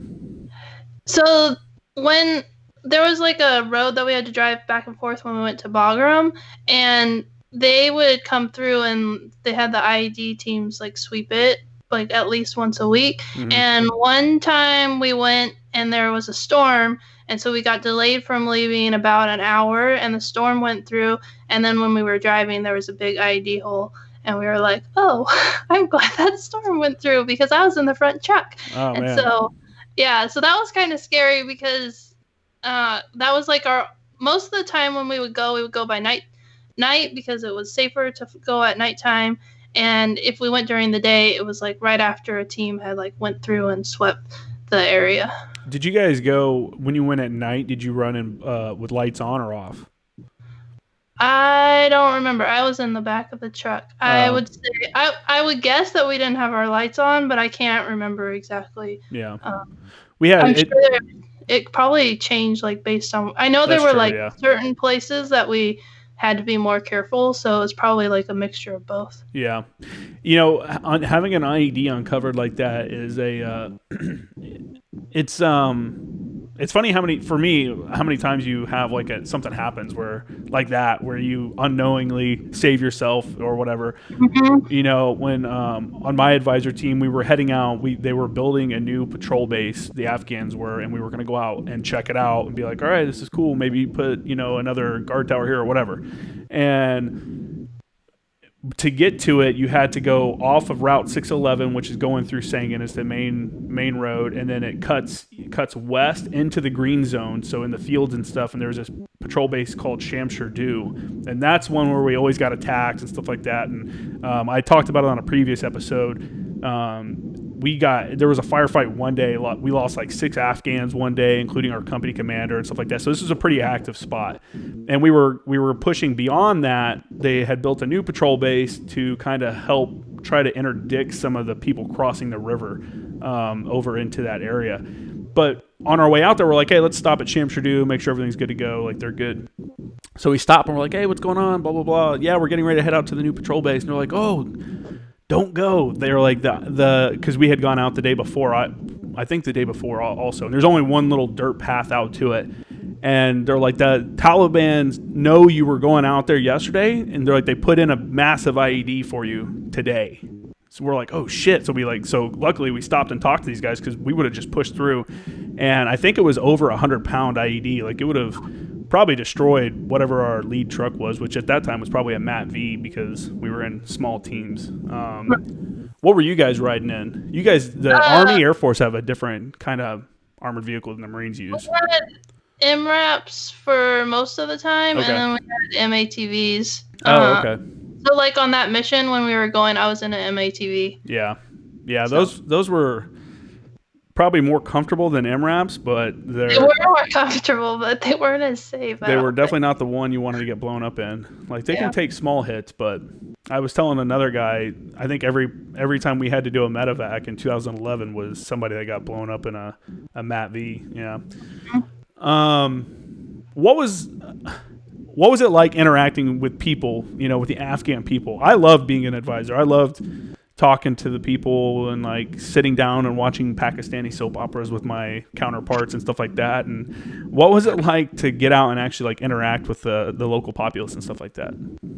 I mean, it was really cool. In like the northern part, they were very friendly, and like there would always be all these kids falling around us, and they would be like, pen, pen, and or stickers. They wanted pens or stickers, and it was just really cool to like get to interact and see the Afghan people, and just like when you were talking about how they like figure out how to make things work, and that just really reminded me of like the culture. And like you would see like the craziest thing to like how they would try and get electricity in their house so they could like watch TV or whatever. You're like, that's not safe, but it was really cool. And as a civil engineer, they kind of treated me as what Americans would equate a doctor. And so an engineer is like a very valuable trait in their culture. And so even though I was a female, I was actually deployed with another female civil engineer. So they had to work with a woman, and they didn't seem bothered by that. And it was really a cool experience. When we went down south, like when we would come up from Kabul, it was a very different culture, and like the people didn't want to talk to as much. You didn't see as many kids, but it was a lot less safe. One time when we were driving, a kid like said boom, like, and pointed at us, and so that was a little bit scary. So it was just kind of a little bit different down in that area, and you could totally tell the different way that they felt towards Americans. Through driving around. Yeah, you definitely going into different areas. You can definitely tell the difference for sure. I remember going into we were going to visit some partners that were farther out west. They were our most. I don't remember the name of the base, but they were farthest most west base that we would go visit as advisors. And I remember going out there, and they didn't have room inside of their patrol base for us to park the vehicle, so we'd park right outside and then walk in. I remember getting out and looking over, and this is during when they were going through and scoring all the poppy, and they were going through and letting it bleed the stuff out and then scraping it and stuff like that. For those that don't know what I'm talking about, they go through it, the poppy, they poke holes in it, and then what is it oozes out. It's not obviously not heroin. It's the I don't know, that stuff that comes out of the poppy. I know what you're talking about. But they're out there working the fields, and when they're working the fields, the Taliban dudes aren't attacking you because they're out there working. And I remember us pulling up to this base and getting out and looking over at this dude, and he just stopped and gave me the I was like, that dude would cut my head off if like he was allowed to. You can I don't know, the attitude from some people are definitely not very positive, but for a lot of people, they loved having us there, and we'd get bread from the market. Like the Afghan bread was so good to eat. The best we ate when I was there as an advisor, the best food I had was from the Afghans. It wasn't. Yeah. Their food was so good. Yeah, and you would come and they would be like, "You want to eat?" And you're like, "Oh, I guess so." And then they're like, "Here's all this food." Yeah, it'd be like massive trays of rice and meat and like, yeah, man. Good times. It's even like that, even out in like the really remote locations too. There were the place I was just talking about that was way out there. The commander there loved Marines. he had one eye. He had gotten attacked, and his Marine advisor team that was with him, I think he hit an IED or something like that. And he always remembered that the captain that was a Marine stepped on an IED and it blew his leg off, and then they were getting attacked at the same time. The Marine captain tourniqueted himself and was like, setting himself up with a tourniquet. The corpsman runs over to him to help him, and he's like, "I'm fine. Go help the Afghan commander. Like, he's injured." He'd taken a blast to the face. So that dude remembered that, and he loved Marines that came around and stuff. And he would, I remember when we would go there, he would bust out he busted out a bunch of food, and they'd make these amazing French fries. And then he pulled out this bottle. That's crazy, right? So you had them? Oh my! I tell people, I'm like, dude, they're so good. They're like restaurant quality French fries. I don't know. It's hard to explain the taste, but he pulled out this bottle of Texas Pete hot sauce. He's like, I'm bringing out the good stuff for you guys. Like, set it out on the table. Like, yeah, Texas Pete. We're like, dude, we gave that to you. Like, where do you think you get Texas Pete from? Right. But yeah, it's funny working with those guys. And when you work with them and it's a good working relationship, and you know you're professionals and they're professionals, it's like a very mutual respect kind of thing. Mm-hmm. And I was going to ask if that was an issue with you being, you know, as a female going over there, but I guess, you know, you didn't really run into anything like that, which is a positive. You know, I guess that's a positive thing because that's something.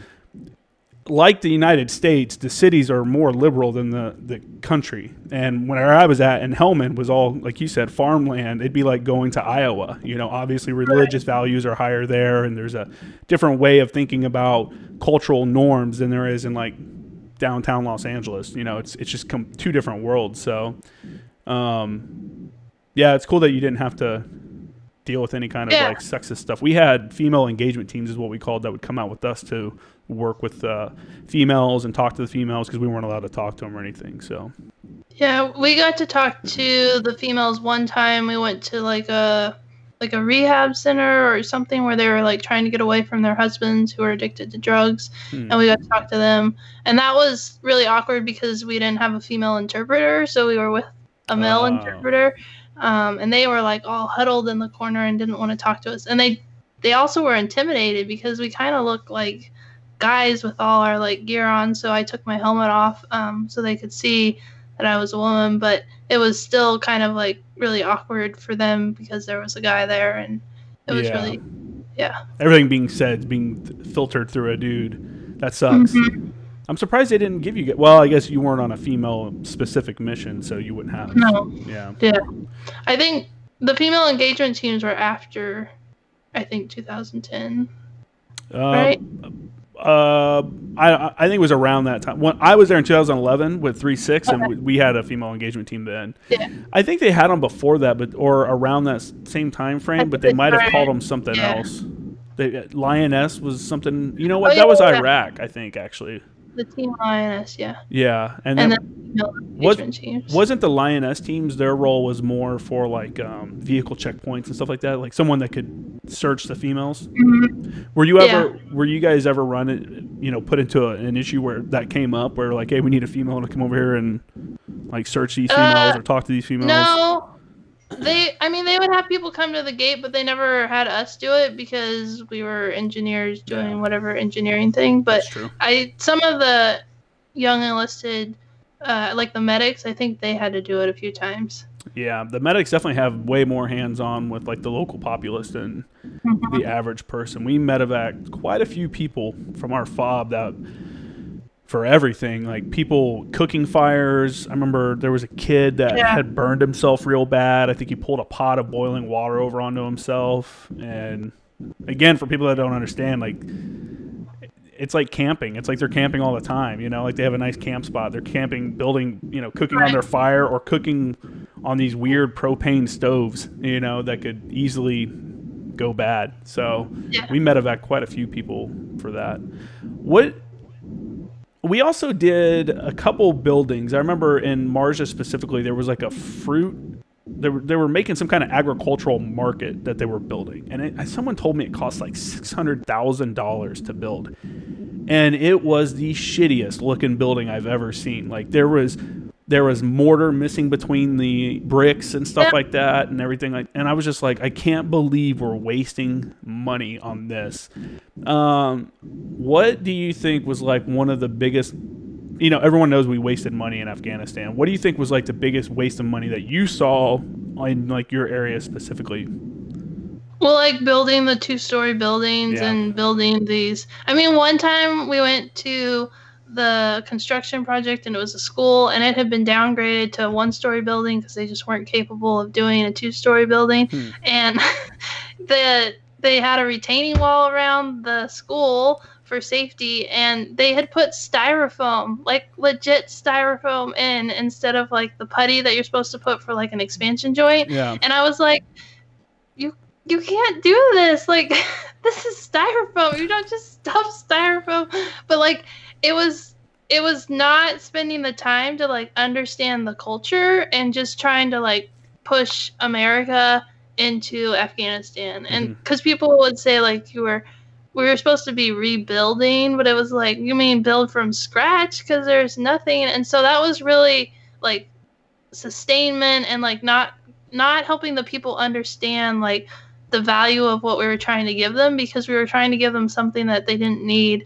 And so I feel like that was like a big, and like Kabul may have been able to handle it because it was a lot more advanced than out in the country, but to like make everybody do the same thing and to like push that out from the capital and make everybody do these building, we're like, it's not, you would know that, you're not an engineer, you don't put styrofoam in like an expansion joint, that's not what it's for. Yeah. And they would just, like you said, they just use whatever they had. They were like, well, we don't know what this is, so we'll just try this. Yeah. And that's not a good way to like do it. And so I think a lot of money was wasted in like building these construction projects that pretty much fell apart, and that didn't put a good taste in like the people's, like, how are you winning the hearts and minds when you're giving them this like building and then it falls apart and they think that it's your fault because they don't understand like maintaining and keeping upkeep of buildings and that sort of thing. So it was like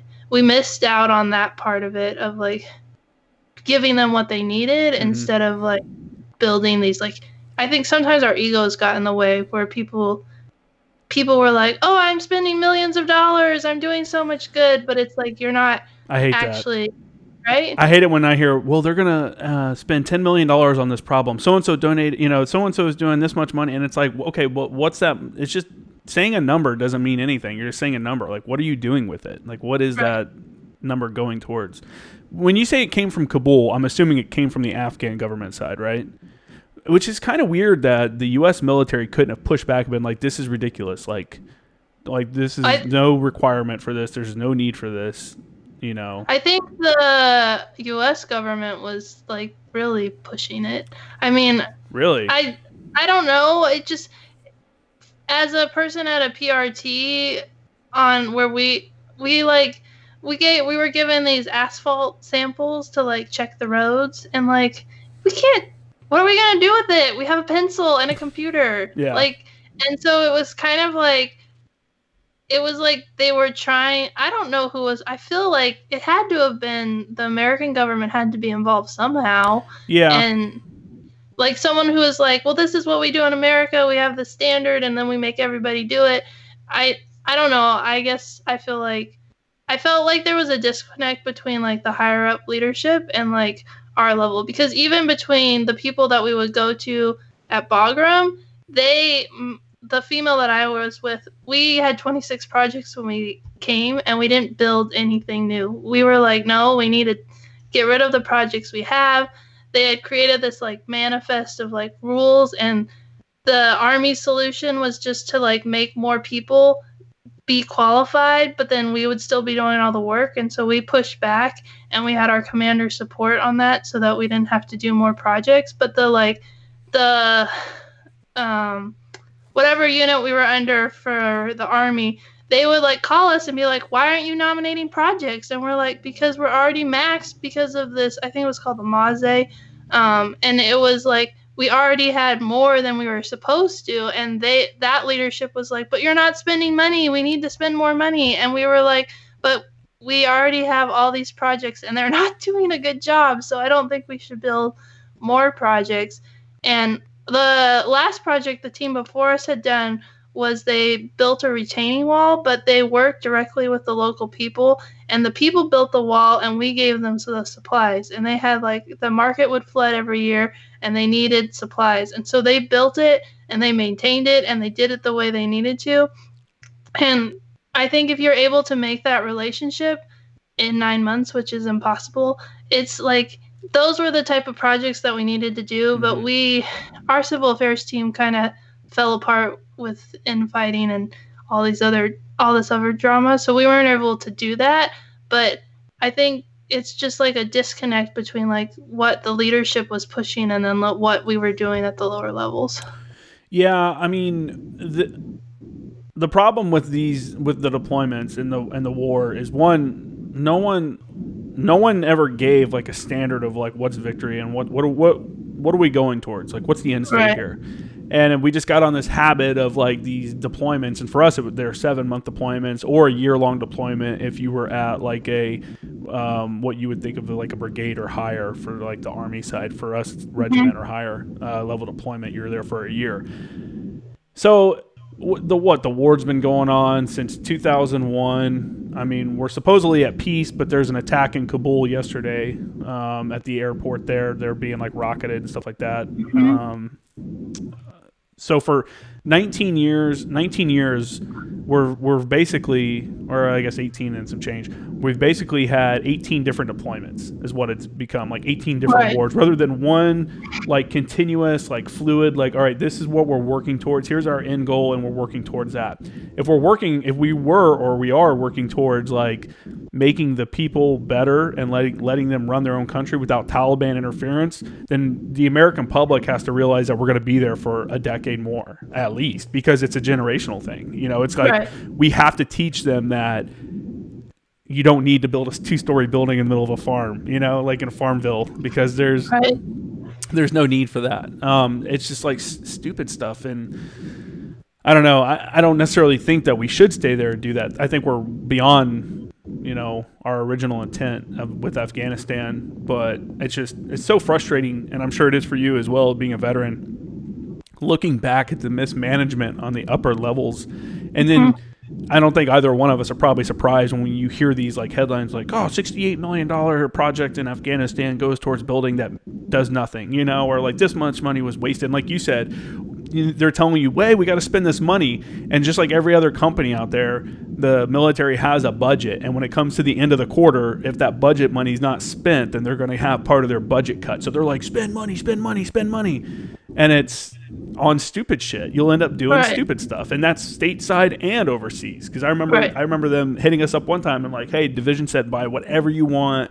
They miscalculated how much money we have, and we have way too much, and we have until the end of the week to spend it. So I'm like, fuck, like what can I get for the shop? I'm gonna start buying stuff for the shop. And that's the big government like mentality and stuff like that. And I don't know, it's not being very good stewards of taxpayer money. And I think there are definitely good projects that happen in Afghanistan. Building wells is a big project for people, you know, getting that fresh water, helping them with their irrigation systems for their crops and stuff. Because like you said, they're, you know, that's farmland and they're very agrarian. Building schools is obviously a positive as long as it can be a practical school, not some ridiculous monstrosity, you know, that you're being forced to build. What you described to me reminds me, like when you said that, hey, you know, Kabul sent down this is what you have to build and this is how it has to look. That immediately in my mind went to like Central Committee, like this is a communist regime and like this is how it looks like. Build the concrete building. I don't know, that's just ridiculous. But what was another like frustration you might have had working, you know, trying to build these projects with not necessarily with the US or I don't know. Tell us what you want to tell us about. You know, anything else you want to tell us about being on a reconstruction team? So our commander was Air Force, and he was an air battle manager, and he was a horrible leader, and he should have been fired when we were in Indiana. Yeah. But I guess he had friends in high places. So before we left, they had like a meeting where all the officers met with the commander and pretty much told him how bad of a commander he was and how he could be better. And he changed for, you know, the 2 weeks left we were in the States. And then we got to Afghanistan. It went back to the same. And then I don't know why, but like 6 months in, there were like 3 commanders who had been problem commanders on the PRTs.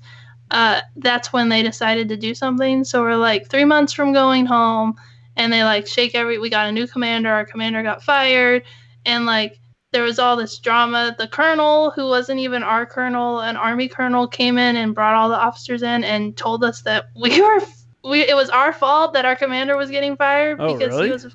Yeah, and so it was like, sometimes I think people think like the only drama that happens on a deployment is like getting shot at and like staying alive, but there's like so much like drama, like living and working with the same people, and then like having like a bad leader, and then having like just all the drama that goes on the FOB. And I think people don't talk about that a lot, and that was like the hardest part. And like some of the biggest struggles of like coming home and having to overcome the way I was treated by other members on my team that were supposed to be like keeping me alive, and my commander and leadership, because they should have fired him long before we left the U.S.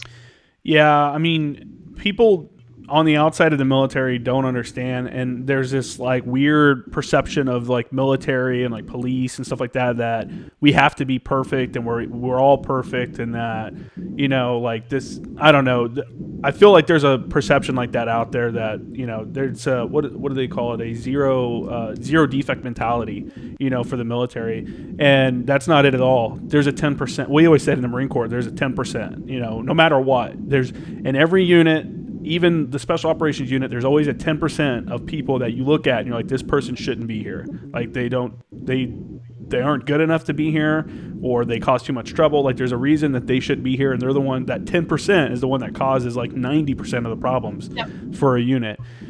And it sucks. It sucks when you get, like you said, you know, if your commander or the people that you work with, if you don't get along with the people you work with on deployment, there is no escape.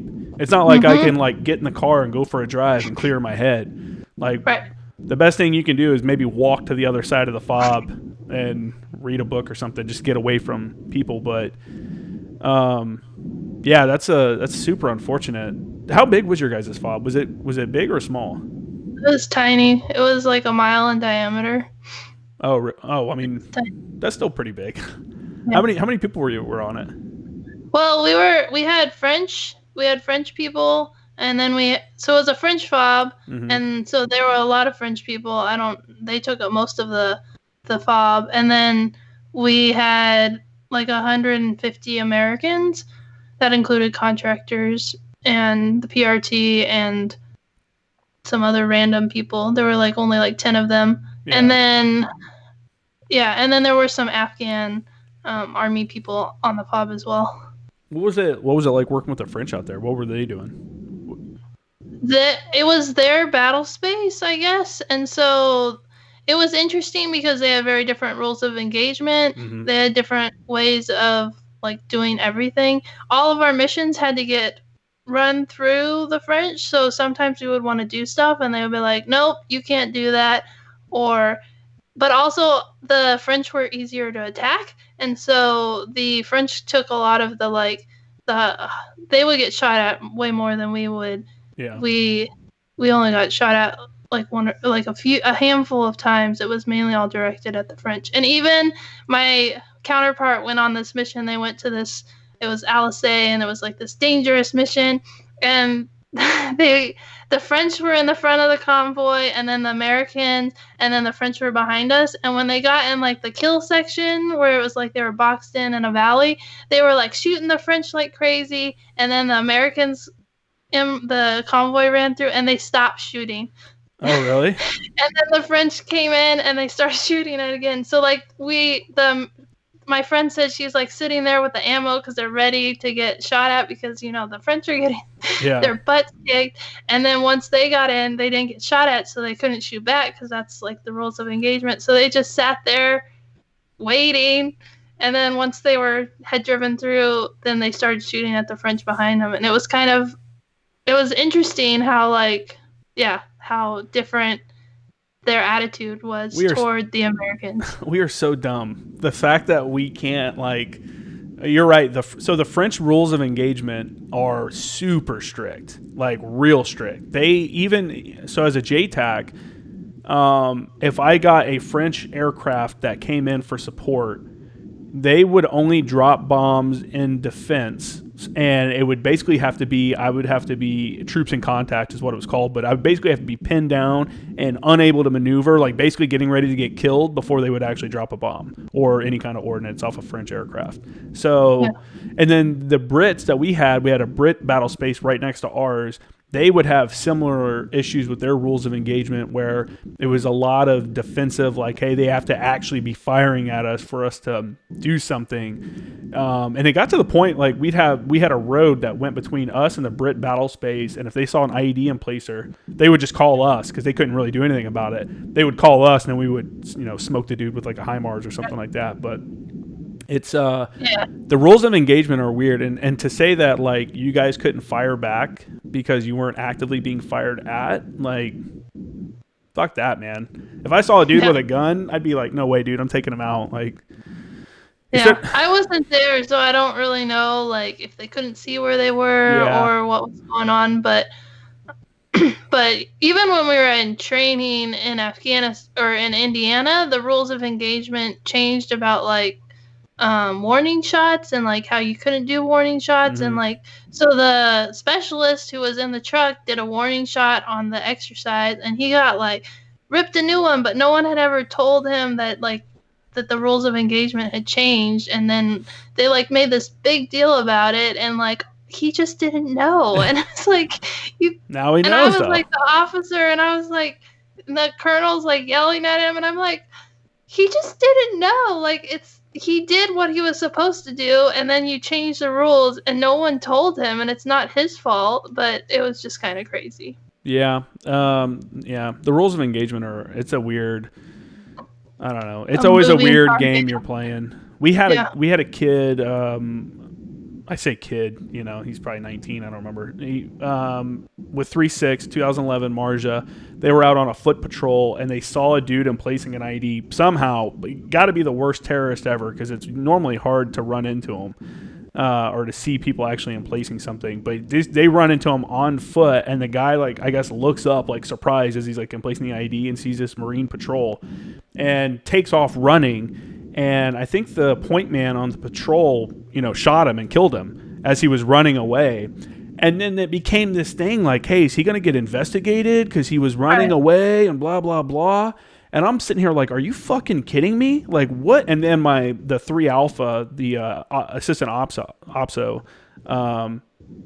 was like, everyone shut the fuck up. Like, you are not going to fucking investigate him for fucking killing a dude that was putting in an ID. They're like, he's like, do you know what kind of signal that would send to everyone that's going out on patrol that you can't shoot someone that's emplacing an ID? Like, get the fuck out of here. And there was nothing wrong with it. It met the ROEs and stuff like that. But it's like sometimes the military just wants to investigate shit just to make sure, like the commander always wants to make sure that's not going to affect his career. And I'm not saying that that's the scenario in this case, because the battalion commander for 3.6 at the time was Lieutenant Colonel Schmidt, and he was amazing. But that is a thing that happens, is everyone's like, okay, I got to check these boxes to get to my next step in my career. And I got to, you know, I'm not afraid to be like, fuck you guys, just to save myself, you know, like we'll do stupid shit like start an investigation for no reason. I don't know. It's super frustrating. And I can't imagine on the officer side, it's got to be even more frustrating because you guys are the ones that are having to do the investigations and stuff like that. Yeah. Yeah. I mean, that I was in that situation. I don't know why I was picked as the officer. And I was just like, this is maddening. Like, it's an exercise and you're supposed to be learning. So why not just like, hey, guess what? These changed. Let's talk about it. Instead, they like made this huge thing where we had to go in and like stand before the commander. Oh, wow. And it was like, yeah. I mean, I don't know if it was real, like, stand before the commander, but it felt real.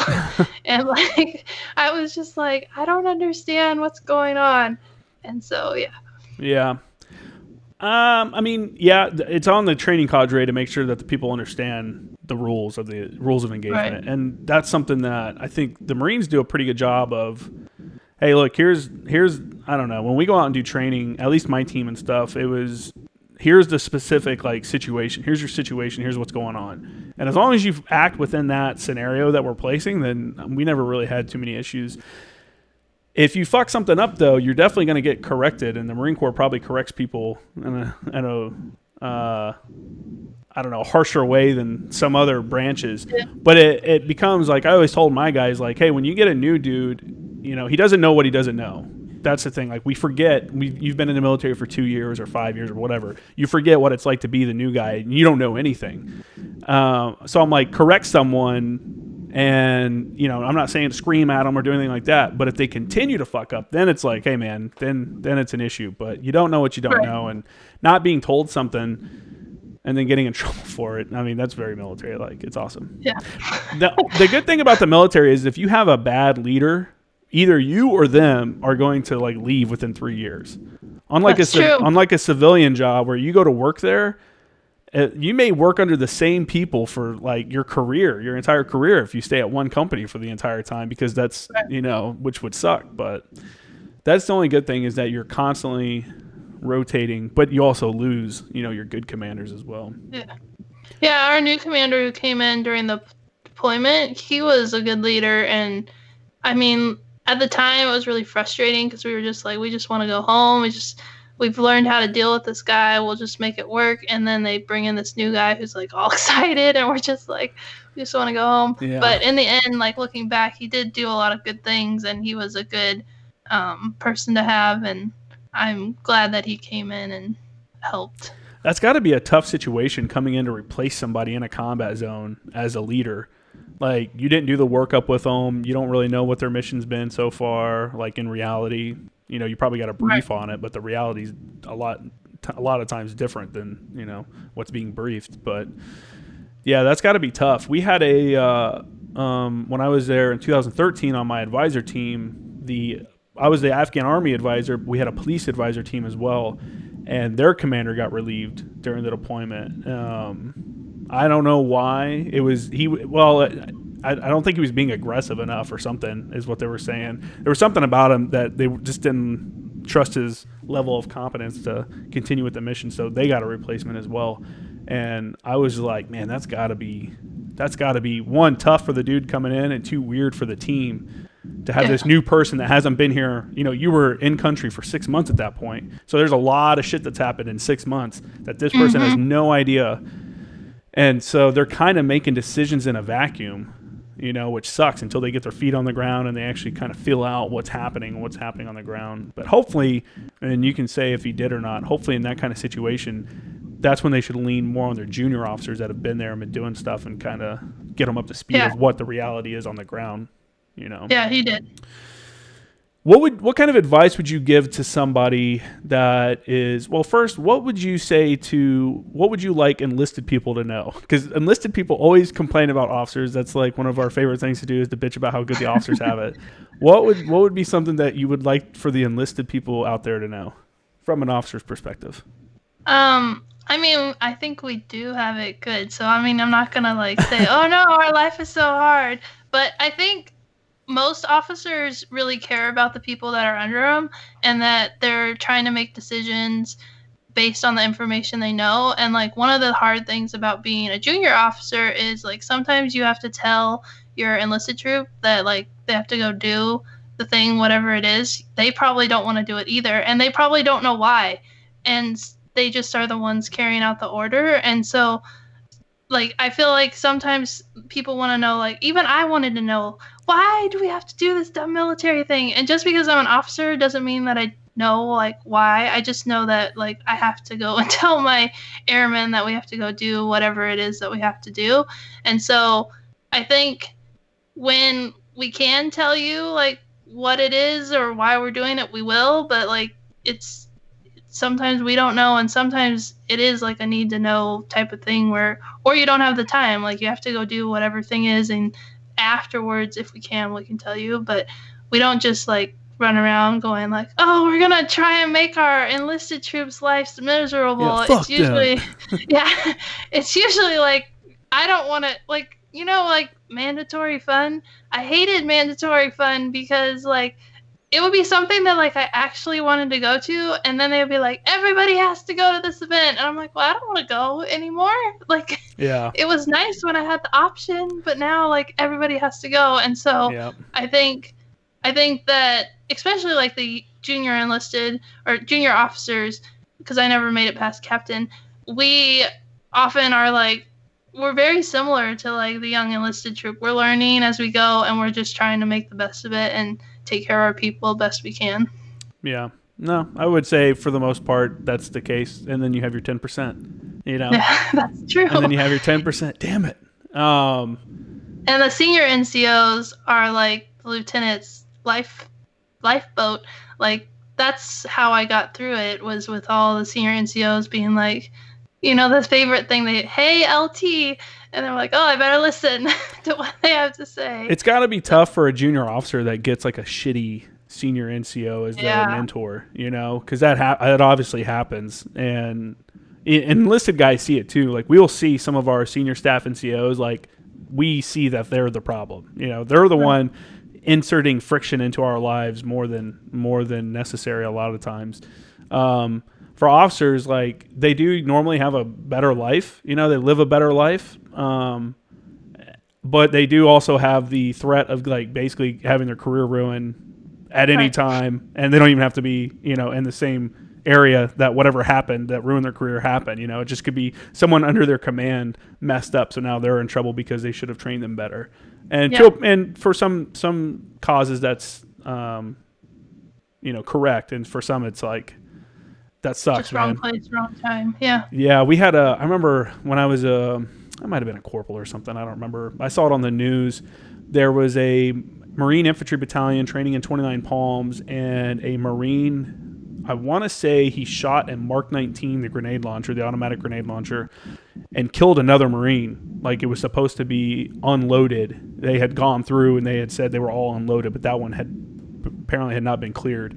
And he had shot another Marine and killed him. And then the dude's like company commander, who's not even there, like got relieved as well, because this kid got in trouble, then he got relieved, and I think the first sergeant got in trouble. And that's why I always look at it like, sometimes it sucks being an enlisted guy, but at the same time, I can't complain too much. I will say though that the Army and the Air Force, maybe not the Air Force so much, I haven't worked too much with them, but I know the Army, they're more like the Marine Corps where, like, when I was in Afghanistan, I slept next to my captain. My captains and me and, like, it was, like, captains all the way down to, like, a corporal were all in the same, like, bunker, like, HESCO bunker thing that we were sleeping in, and we all ate the same food and we all did stuff like that. My bitterness, like, I think my major bitterness towards officers came when I got on a ship. And I don't know if you've ever been on a Navy ship or anything like that, but... I haven't, but I know how different it is. It's a completely different world being an officer on a ship than it is being an enlisted person on a ship. And I have a buddy right now who's attached to the MEU, and he and I did we did a deployment together on the MEU as enlisted guys, as staff sergeants. So now he's doing one, or he's attached to him as a lieutenant. And he's like, dude, it's completely different. Like, whereas you're fighting for food basically down in the enlisted decks up top, you can eat as much as you want, and people do their laundry and like all this shit for them. And it's just a crazy thing. So, I have another buddy who's a Marine officer who is trying to get out of who wants to finish his officer contract, and he wants to talk to a recruiter to come back in the Marine Corps as an enlisted guy. Oh, he's like, he's a major too. He's like, fuck this. He's like, I hate being an officer. Like, I want to be enlisted and go do like enlisted stuff because it's way cooler. Because the responsibility. I mean, sometimes it is way cooler. I mean, as an officer, especially higher up, you get stuck behind a desk and you don't get to do like the fun stuff. Yeah, that's the thing is for officers, like if you're going to do anything cool, most of the time it's going to be during your like first 3 or 4 years in. And then after that, you're a staff officer. You're a planning guy. And for enlisted guys, once you become a staff NCO, you start pulling back away, depending on your job, you start pulling back away from some of the more fun stuff, and you find yourself in more meetings and behind the desk more. Right. And that's another place I found myself, and I was like, this is not it. Like, I want to be up out on the observation post, not here, sitting here filling out Excel spreadsheets and stuff like that. Yeah. What was like coming home back from that deployment? What was that like for you? You're done with the deployment. You said you did 9 months? Yeah, it's 4 months of training. I was gone about a year total. Okay. So what was it like coming home and like it's over? I'm flying in. There's my family. Like, did your family come see you and everything? So my husband was already moved to his next assignment. He PCS'd while I was deployed. He got to go to get his master's in Ohio. So I came home, and my friend who was supposed to come get me got distracted, and so she was like 15 minutes late. And scumbag. Yeah, she like had this like sign. She's like, I got carried away making you this sign, and I was like, I didn't know if I was like supposed to be mad or like happy because she was there, and she like, and it was like her personality. So it was kind of like, I understand you got all excited making your sign, and then you forgot to come get me. That's funny. But. So I came home, my husband had left like a box of stuff, behind, and like someone was living in our house, and he was in Ohio with all the rest of our stuff, and it was kind of like a weird homecoming because I came home to like literally a box of stuff in my friend's house that my husband had left behind. And so I was in processing into the base, and then I essentially was out processing to go PCS and follow my husband. So it was kind of a weird time of like adjusting back to normal life, but life's being like totally disrupted. They talk about like how everything changes when you're gone, and like that was true. Like there were people living in my house. Oh yeah, yeah. It was really weird. It is. Yeah. It is surreal when you come back and you like turn on the radio station or something like that, and like it. Okay, less so now because more places overseas where people deploy have internet connections and stuff like that. Right. But like when I deployed in like 2009, I remember coming back and like there were tons of new music I hadn't heard, or even being on ship because there's obviously shitty internet and you're not getting new music on ship. Hearing new music and seeing like new trends in clothing, you know, like you're like, wait, when did we start wearing that? You know. Yeah, I remember. And I remember like all the billboards, like that kind of like overwhelmed me, like all the noise and the billboards going from like silent to like all this noise. Yeah, it's again, unless people have been there, it's hard to really understand. Like Afghanistan, when you're out in the country, if you're in these like farm areas.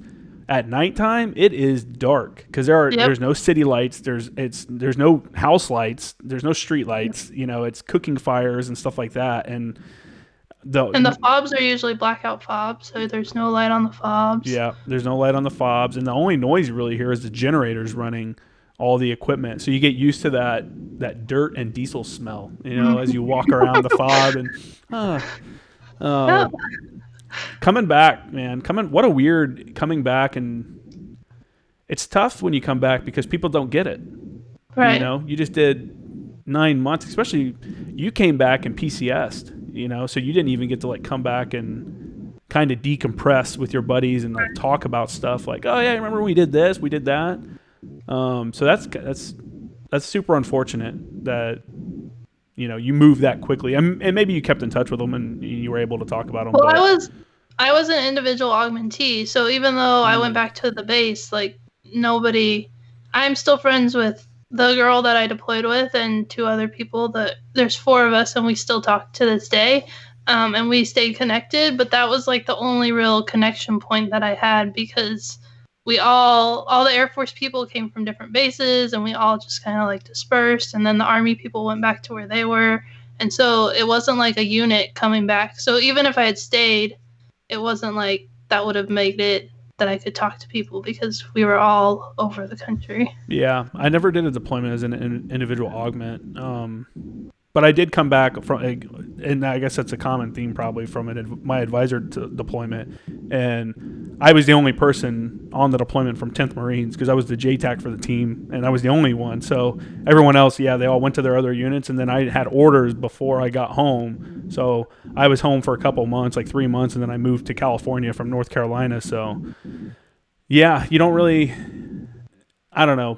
I think that's a big issue I think that's one of probably the biggest issues that people have that get out. And even people that didn't go to combat, just finding someone to talk to about the stuff that they did because me and my buddy Michael Farrell, he comes on the show quite a bit because he lives right down the road. You know, he never went to Afghanistan. He did 8 years and he was in Japan and stuff like that. And one, he feels bad that he never got to go to Afghanistan because it feels almost like a wasted, like, what the fuck was I in for? You know, and he was in combat arms and stuff like that. And, but it feels, what was I going with that? It feels weird. Like we can't talk about the stuff that we did and not necessarily even combat. Like he and I talk about all the time, like, someone will talk about Malaysia or Hong Kong will come up in the news, you know, because of all the protests and stuff. And we're just like, oh, yeah, I've been to Hong Kong. Oh, yeah, I've been to Singapore. Oh, yeah, I've been, you know, and then you become that guy. And that's what, and we both have talked about it when we're with other people that we hang out with that aren't military. We feel like we become that guy where, oh, yeah, I've done that. Oh, yeah, I've been there. Oh, yeah, you know, and it's, then you just end up getting, like I did and he did also, you get to the point where you just don't want to talk about it anymore because one, they're not going to understand, and 2, you don't want to feel like you're like one-upping, like, oh yeah, I've actually been to Malaysia, you know, like. And it sucks, it sucks. And I think that's one of the biggest issues that veterans have. And again, like I said, not just about going to Afghanistan or Iraq or something like that, just going to Hong Kong or going to wherever and experiencing the rest of the world and seeing the rest of the world. Some people I've had people that feels like they have a chip on their shoulder that you got to go and do these things, and it makes it where you just don't want to talk to them about it. Right. Yeah. Well, even like being in the Air Force and like doing civil engineering work and doing such like crazy stuff as like a 22-year-old and like having that experience where most people like don't get that experience. And so it does make it hard to relate to people. And like the way I view the world after going to a third world country and like actually seeing the people and like how they are, it's really, when people are like talking and they're like saying stuff and you're like, you're so ignorant. Like you have no idea what you're talking about. And then they look at you like, well, what are you talking about? I'm like, well, especially me, because people are like, you're a woman, you don't know anything. And so sometimes I get that sort of pushback too. Do you run into that a lot, you think? Well, my husband's also Air Force and he's still in, and a lot of times people will find out that I've been in, and then they'll be like, well, what does your husband do? And I'm like, no, like I was in the Air Force. And they're like, I know, what was your husband? And I'm like, I think you like don't understand that like I was in the military, because your question doesn't make any sense. And so it's kind of like an awkward like disconnect where people, it's either that they don't know what to say, which I'm like, I don't know why you don't just say, what did you do? Instead they ask about my husband's career. And so that's been kind of like a frustrating issue that I've had to deal with. Yeah, I can imagine that. You're not the average like dependent, right. We call them dependas, the military or the spouses of the Marines, and it's not all wives. Like that's a derogatory term. That's a 10% thing too. That's a derogatory term, and it's definitely directed at that 10% that are just not good people. Right. You see these women like wives that wake up and come out on the front porch and they're smoking. You're like on your way to work and they're just out there smoking, and then you come home from work and they're out there smoking, and you're just like, what do you do all day? And then they're just angry all the time. And they're the ones that give all the dependents a bad name. So it's got to be weird for you for sure. And again, Farrell, his wife was also in the Marines. If you saw her, she weighs like 105 pounds, like 5'2". You wouldn't have never thought she was in the Marine Corps. So she kind of went through the same thing. She got out, they got married, she got out, and then they lived together. And it was like, I'm not your normal, military spouse. I'm also a veteran as well. So yeah, I could see how that can be frustrating. One, because I assume that it would feel like they're either demeaning or like bringing your service down, and maybe not intentionally. Maybe that's that unintentional thought. I know the way I speak just because of being in the Marines, like saying females. Like some people don't like how I say like, oh, and we had females that did this. That's just how we talk about. Talk instead of saying women. We just always say females, and it's just. I know some people don't like that, but that's just how I'm programmed now, I guess, from my 12 years in the Marine Corps. What do you think, as a female veteran, was your biggest struggle? Go ahead. The isolation and being lonely. And for a long time, like I didn't talk about what I did or who I was. I was a mom and a military spouse. And like, I kind of, like you said, if I would bring up that I was in the military at like a spouse's thing, they'd be like, well, what's wrong with you? And so then like you just stop talking about it. And I used to think like veteran was like just like a name of like how we were classified. But then I've learned that it's like, it's really a part of who you are. And when you're not talking about like what the military, how it changed your life and who you are, then you're like missing a whole piece of like what being a veteran is. Yeah. Yeah. I think people need to talk about it more. I think people need to find an outlet more, so they can sit down and tell their story, to somebody. I'm very fortunate to be running a podcast where I get to talk to people, multiple times a week. I'm doing 2 a week now. So twice a week, I'm recording podcasts and hearing individual stories, and it's further expands my own understanding how different everybody's military experience is, you know. Yeah. And I hope that it's breaking some stigmas of the military. And for me, one of them is that not everybody. My podcast probably isn't the best one for it, because most of the guys I talk to, or most of the people I talk to, I say guys, and I mean that's okay. Yeah. Again, that's another term that people don't like, but when I say it, but it's male and female when I say guys. But I talk to a lot of guys that have done crazy combat stuff, and the misperception in the real world is that everybody that was in the military has been in combat, and everybody has PTSD. And I feel like everyone kind of treats you with kid gloves a little bit, because they don't want, like, you know, I don't know. Right. They feel like you're going to snap, and you're like, no, dude, like, we're normal people. You know, we're just, some people are messed up. Some people do have issues stemming from their time in the military and the things that they did overseas. And there's nothing wrong with that. That's fine, as long as they're taking care of themselves and taking care of the issues and stuff like that. But I just hate that the stigma is that everybody has an issue, and part of it is perpetuated by people that get out and do something wrong and then be like, well, it's PTSD from the military. That's why I murdered this person, or that's why you know, you have a congressman here in California, in Alpine, California. Hunter, I think his name is. I can't remember exactly what his name is, but he was a Marine, and now he got caught, like, embezzling money and stuff, like doing something like campaign funds. He was spending campaign funds illegally and stuff like that, and he's looking at prison time.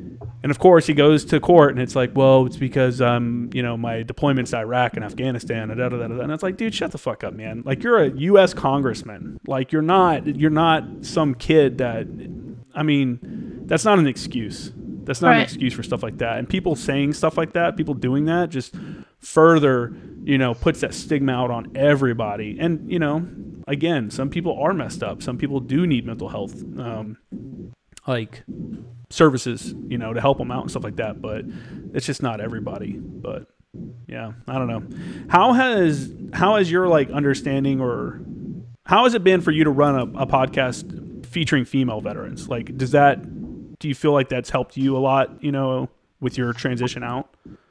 Yeah, it's like my therapy session is what I call it, because I get to, I mean, you said earlier that you're a very curious person, and I'm like a learner, so I like love learning about, like, the history and the culture, and, like, getting to talk to all the different people and being like, what? That's crazy. I never knew that. And so I've just loved getting to hear their stories. And just some of the best parts about it is, like, some women don't tell their story, and then I'm giving them a place, and they find so much healing in sharing, and it helps to them to get back into the veteran community. So it's like, it's so awesome for me, but then it's also great for them, and so that's been really cool. Yeah, no, that is awesome. I've had reviews and stuff on my own that guys are like, oh, you know, I've been out of the military for a couple of years. It's really good to hear people talk like we used to talk, you know, like just hearing that familiarity and military people speaking, because we do speak in a different manner than, like,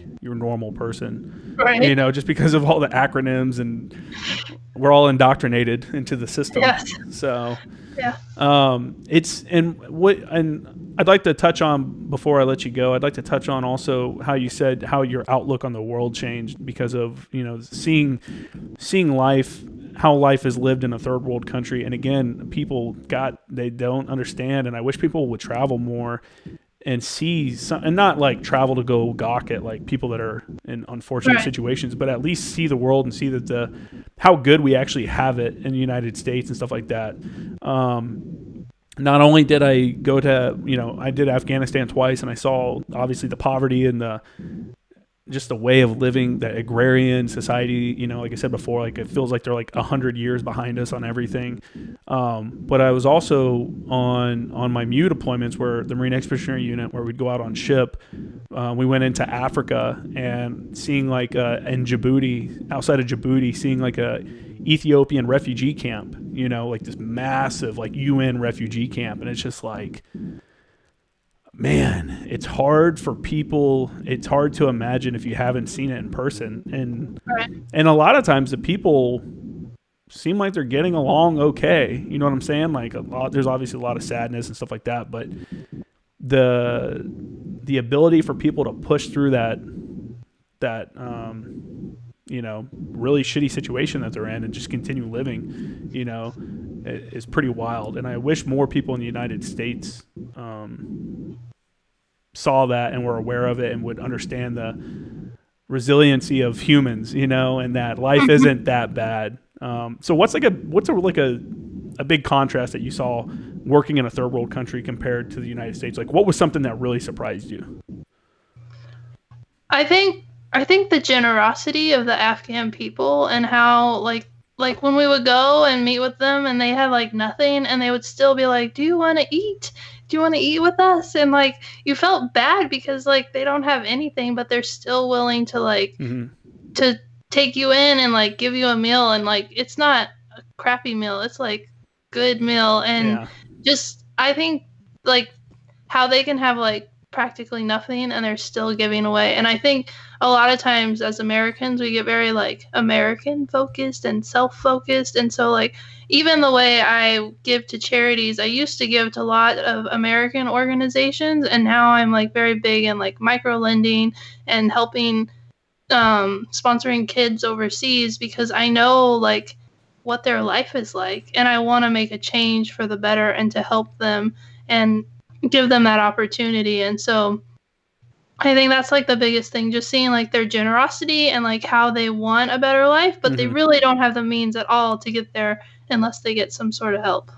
Yeah. There are a lot. They're working towards, there are a lot of people there that are definitely trying to work towards pulling themselves out of that poverty level. I don't know. It's just crazy. It's just crazy going overseas and seeing that, just people running around in shoes or no shoes and bathing in rivers and just crazy stuff like that. And then you come to the U.S. and people are complaining about how bad they have it and how poor they are on their $1,000 smartphone on Facebook. You know what I'm saying? It's like, it's hard for me. Like, I feel bad for the poor in the United States. I grew up, after my parents got divorced, I was like lower. I was probably lower. I was probably in the poor class. I would say maybe no, not even. I definitely was poor. And growing up and getting beyond that is hard. And even being poor in the U.S., I had a house, I had shelter. I knew there was going to be food, or I thought there was going to be food, at least a kid. I never we never not had food. It's just different. Being poor in the U.S. is way different than being poor in like Afghanistan. Like, imagine being like the poor class in a society like that, like how bad would it have to be, I don't know. Yeah, it's just weird.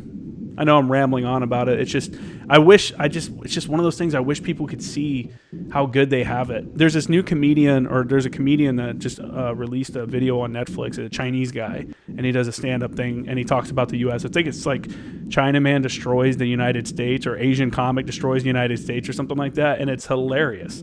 And he's talking about like, he's like, you don't get it. He's like, in China, like, we look at the U.S. like it's the NBA. Like, you guys are in the NBA. You guys are living the dream right now. Like, everyone, he's like, I go to a restaurant, they give me 7 napkins, and I have too many, and I throw away 10. He's like, because I get napkins. He's like, America is the land of everything. Like, you have everything. And during times like now where we have like this, pandemic going on, and like you said, over in Afghanistan, they're willing to give you a meal. People are willing to help you out, even though they don't have a lot and stuff like that. Here, we're fighting over toilet paper and fucking paper towels and stuff. And it's just the mentality, We've had it way too easy for too long, and America has become pretty soft. So, all right. Well, before I let you go, are there any final points you want to make about anything? Anything you want to cover? Or? I think we covered everything that I wanted to talk about, and so I just appreciate you giving me the time to talk and share my story. No problem. Yeah, it was fun. It was good. Like I said, you were the first female I've had on, so it's a different perspective for sure, and I plan on having more. It's just, it's harder to find, for me, it's been harder to find females that have stories that they want to tell, It's because everybody I talk to, I'm like, hey, you should come on the podcast. They're like, I don't have a story to tell. Like, my story's not, I didn't really do anything. And I'm like, dude, everybody has a story to tell. If you were in the military, you've done stuff that other people have not done. And I guarantee, and I'll tell them, I'm like, hey, it always takes about 2 to 3 hours. And they're like, there's no way we could talk for that long. And then, 2 hours goes by and they realize like, everything they've talked about. So, yeah, I appreciate you coming on again. Thanks for checking out the show. Thanks for reaching out to me about being on. You want to shout out your Instagram or any kind of social media and your own podcast again? So my podcast is called Women of the Military, and my blog is Airman to Mom, so airmantomom.com, and you can find all my social media is Airman to Mom, and yeah. Cool. And if you want, just send me over on Messenger, just send me over the links to your website and stuff like that, and I'll put it in the show notes. And, perfect. Cool. And then for everyone listening, my website's jkramergraphics.com, and you can see me on Instagram under jkramergraphics. So thanks again for coming on, and have a good rest of your Sunday. Thanks. Bye. Bye.